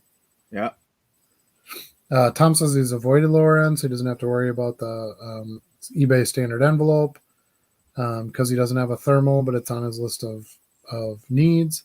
Thermal printers are super cheap, guys. Like the one that I use, I sent Charlie the link. I think it was probably $50 or $60, right? Yeah, 55. Labels are, a penny a piece or less if you can find some deals. It's a sticker, so you don't have to buy tape. You don't have to buy markers. You don't have to buy ink. Like, cost is definitely not something that should be holding you back from doing that. Let's see. Scott says it's a great idea to wait, see if the buyer finds another car. This happened to me. I'll print a label and sometimes I'll buy another an hour later. I've even had that happen, and I just cut open the envelope and put the other one in it. So you can still combat that. I can't do that. I can't wait 3 days to ship orders. I'd have 500 to 600 orders I'd have to ship, and I'd never be able to get that done. So I need to ship every day. I'm at the point now where I have my regular customers, I have my coupons, I have, my customers will buy the multiple quantities of cards all at once. Or if they're buying a single card, they're still buying them all on the same day. Sometimes it can actually save you money by not shipping a large order at one time. So right now I have a customer who's buying a bunch of Favre base, and he's buying cards pretty much every day. And it's actually been better for me to he'll buy 5 or 6 cards. It's been cheaper for me to just ship those 6 cards for 63 cents than wait for all 25 cards he's going to order. Now I got to ship it for $4 and send it as a package. Right? So depending on the number of quantity, it doesn't necessarily save you either. If you buy 1 card and then they buy 1 more, sure, yeah, that'll save you too. But can also cause you other problems because you have to get cards shipped out in a certain number, in a certain amount of time. Your customer gets to rate you on how fast your shipping was. If you're going to wait a couple of days, that might be too long to some customers. They want it shipped the next day. So, so I don't know. There's a fine line in there somewhere where saving money doesn't necessarily provide good customer service. That actually reminds me, Adam, my perfect positive feedback streak has ended. So what, 9 months in, 10 months in, I had a buyer give me neutral feedback because it was delayed getting to him. I shipped it on time. It was over the holidays, and it took like a week to get there when normally it's like a 3-4 day trip. But he gave me neutral feedback for it, and I'm like, all right, I'm not gonna I'm not gonna sweat it. Yeah. And the And he more, did say in his feedback, he's like, great seller. Issues weren't with the seller. It was more USPS and the delivery time. And I'm thinking, well, then why did you just put it on my feedback? well, he was sharing his experience in the transaction. Yeah. So, Yeah. yeah, it's, and the more you sell and the more you ship and the more customers you deal with, the more likelihood it is you're going to have something in there that Yeah. doesn't go well, you know. Let's see. Weston says, Tom, if you get one cheap one, make sure it has Bluetooth. It connects to my phone. When I print the label from the eBay app, it's really easy. I can send you the brand of mine if you want. I kind of thought that too. Like if I had bought one, I probably would have bought a Bluetooth. I had someone gift me one, and honestly, it was probably the best thing because it forced me to buy a little laptop. And when with doing this full time, I really need the full eBay website to do things. It's actually much easier to print your labels and stuff that way too, because I can combine my labels right in there. Like the app doesn't do that. I can look up the buyer and make sure that I have all their orders in one shipment. So I'm not doing, I'm doing what you guys are saying, but I'm making sure that I'm combining them all if there are multiple orders. When you get 200 orders, it's harder to see like blackjack 3685, how many cards they ordered, right? Yeah. And that's really difficult to look up in the app. You can't really look up a user. So I would just caution that as you get bigger, the app is not a great way to do your labels. Do the label maybe, but not like the actual, like the shipping, doing all your research and making sure your shipments are going to are being as efficient as possible, I guess. I feel sort of guilty listing during work hours, but yeah, there are gaps to do it. Yeah, I kind of had started getting the same struggle myself. I will take the brand if you recommend it. I'll add it to my don't erase side of the whiteboard. I use a Gios thermal printer, JIOSE. It's on Amazon. It's like 50 or $60. And I use the non Bluetooth one. I think the Bluetooth one is like $10 more. This is If it right here. that's the one. Yep. Haven't even taken it out of the box yet, Adam. Just sent Charlie the link and he ordered one. I really should affiliate that link. I bet some people have bought some and I never got anything for it. To me, I was thinking about that the other day though. I'm like, you know what? That's kind of like my passing along the good karma because I got mine free. Somebody bought it for me. So I don't really need to be, that's my, hey, go get this. Somebody got one for me and I love it. That's my pay it forward. There you go. 130 point is my way to go for comps if necessary, but typically I just add 40% to my cost. Yes. See, Tom gets it. You just need to know what you paid for it, and you got to put your margin on top of that. Doesn't matter if it sells for $10. If you can get your margin at $8, you'll get a quicker sale. It'll probably cost you less expense, and you made your money. Anyway, make that floor, then decide I'm going to buy it now. If it's an older purchase, then I'll comp, but I usually comp when I buy. Yeah. Now, he's not doing low-end cards, though, so comping is probably a little bit more important on his side, I guess. Hope everyone is finding their 2022 Select Darren Bland Cowboys rookies. They're a hot item, even base. They've been hot for quite a while. I don't have any, so I did not get on that train. Starting to get repeat buyers. Yes, that's when you provide good customer service, you'll get repeat buyers. Weston says, Tom, when adding 40%, are you also adding in the eBay fees, or are you going 40% before eBay fees? I don't think I look at 40%. I look more at like dollar amounts. To me, percentages don't calculate as easy for me, whereas dollars are always in my head. His brand is Aobio. I think I got it on Amazon. I honestly think these are all the same damn printers. Right. It's just whatever China factory pumps it out. So you could probably buy any of them. It's not a complicated machine. So just make sure. The only thing I would say is whatever machine you get, just make sure you get stickers that work with your machine. I think that's the problem you had, Charlie. It might be.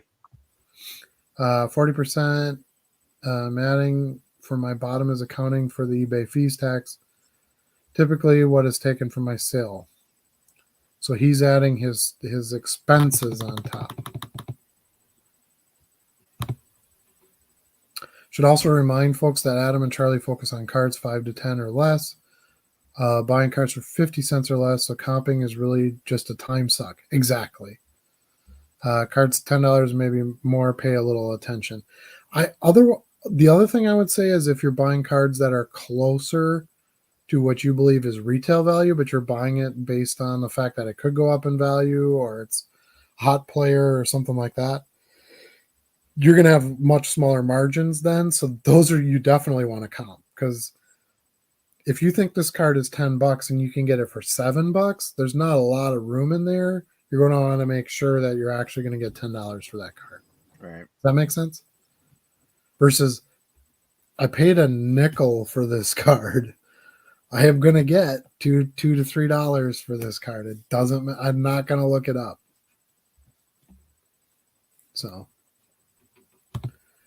thanks, MD. I'm low end as well, but sometimes if I have some inserts and stuff, I don't quite know what they're going for. Yeah, there's always going to be some card. I look some cards up too. I mean, none of us are immune to that. You can't know every card, especially if it just looks weird.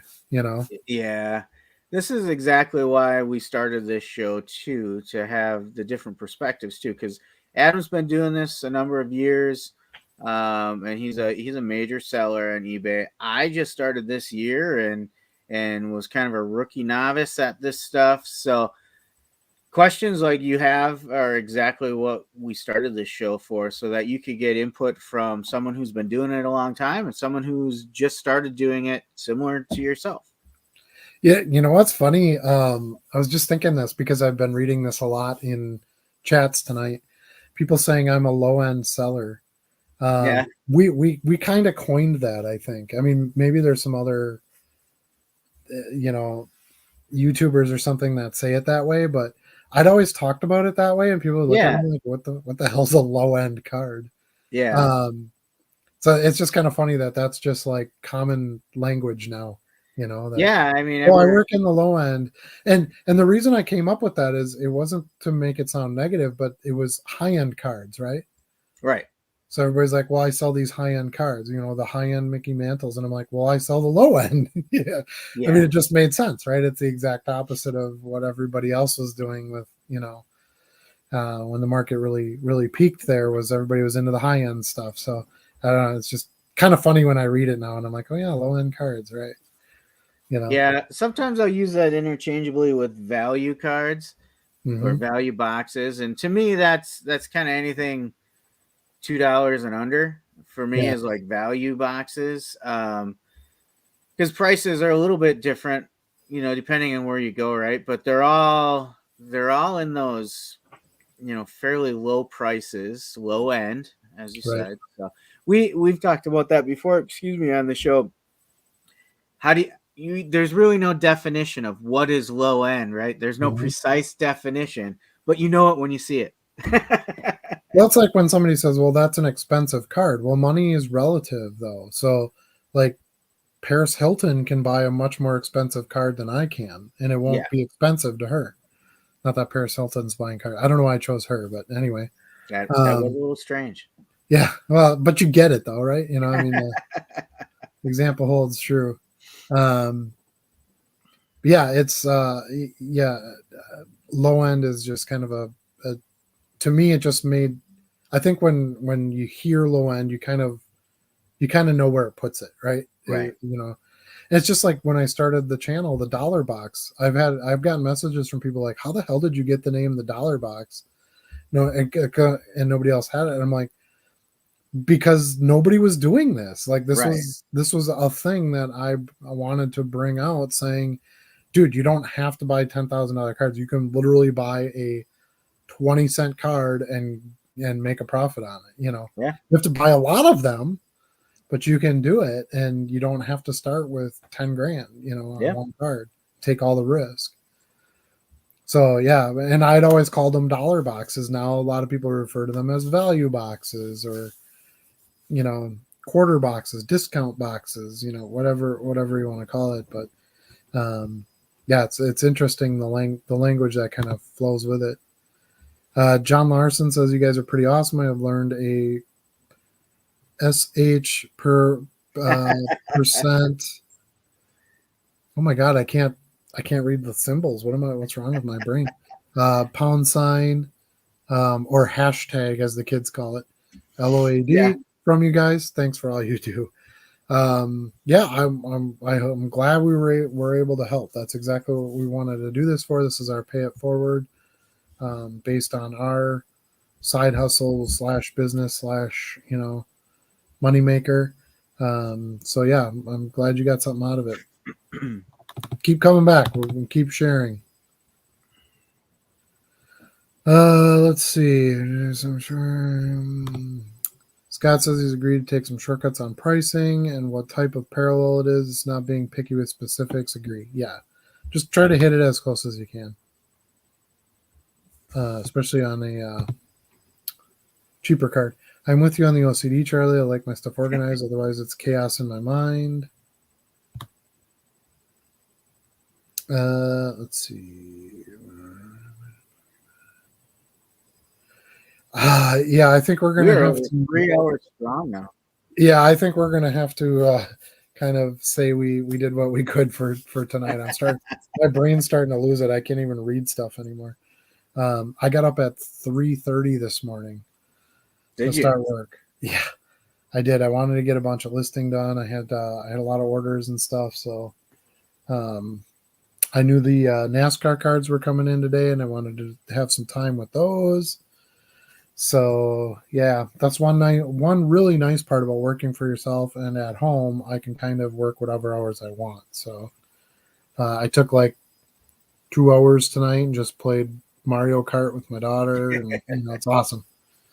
So anyway, I think that's going to be it for this one, guys. Hopefully you got something out of this, had a good time. I know I did. I know Charlie did. I know the Stew Man did. And oh, there he is. He's been hiding. He's been hiding. He hasn't been that active. Nap for a while. Hasn't been as active. I feel like our chats have really gotten into more like it's really business, like process focused. Not that that's a bad thing. It's not a screwball as we once started out. We didn't have a rabbit goat hole. We didn't have Urethra in here either. She usually throws in some pretty good funny beads.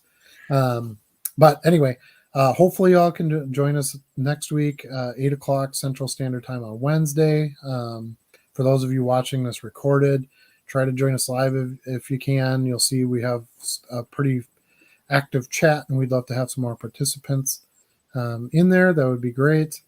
And otherwise, I think that's it for me this week. I hope you all have a great week. Buy cards, sell cards, list, ship, do all the fun things. And if you get out to a card show, go to card shows. Card shows are a game changer in this hobby, business, whatever. They're fun. You get some great products. It's a heck of an experience. I was just going to say, if you're in the Oshkosh area this weekend, come on out to the show on Saturday. If you see us, say hello. Yeah, we'll go down some rabbit goat holes together. It'll be fun. All right. Peace out, everybody. Peace out.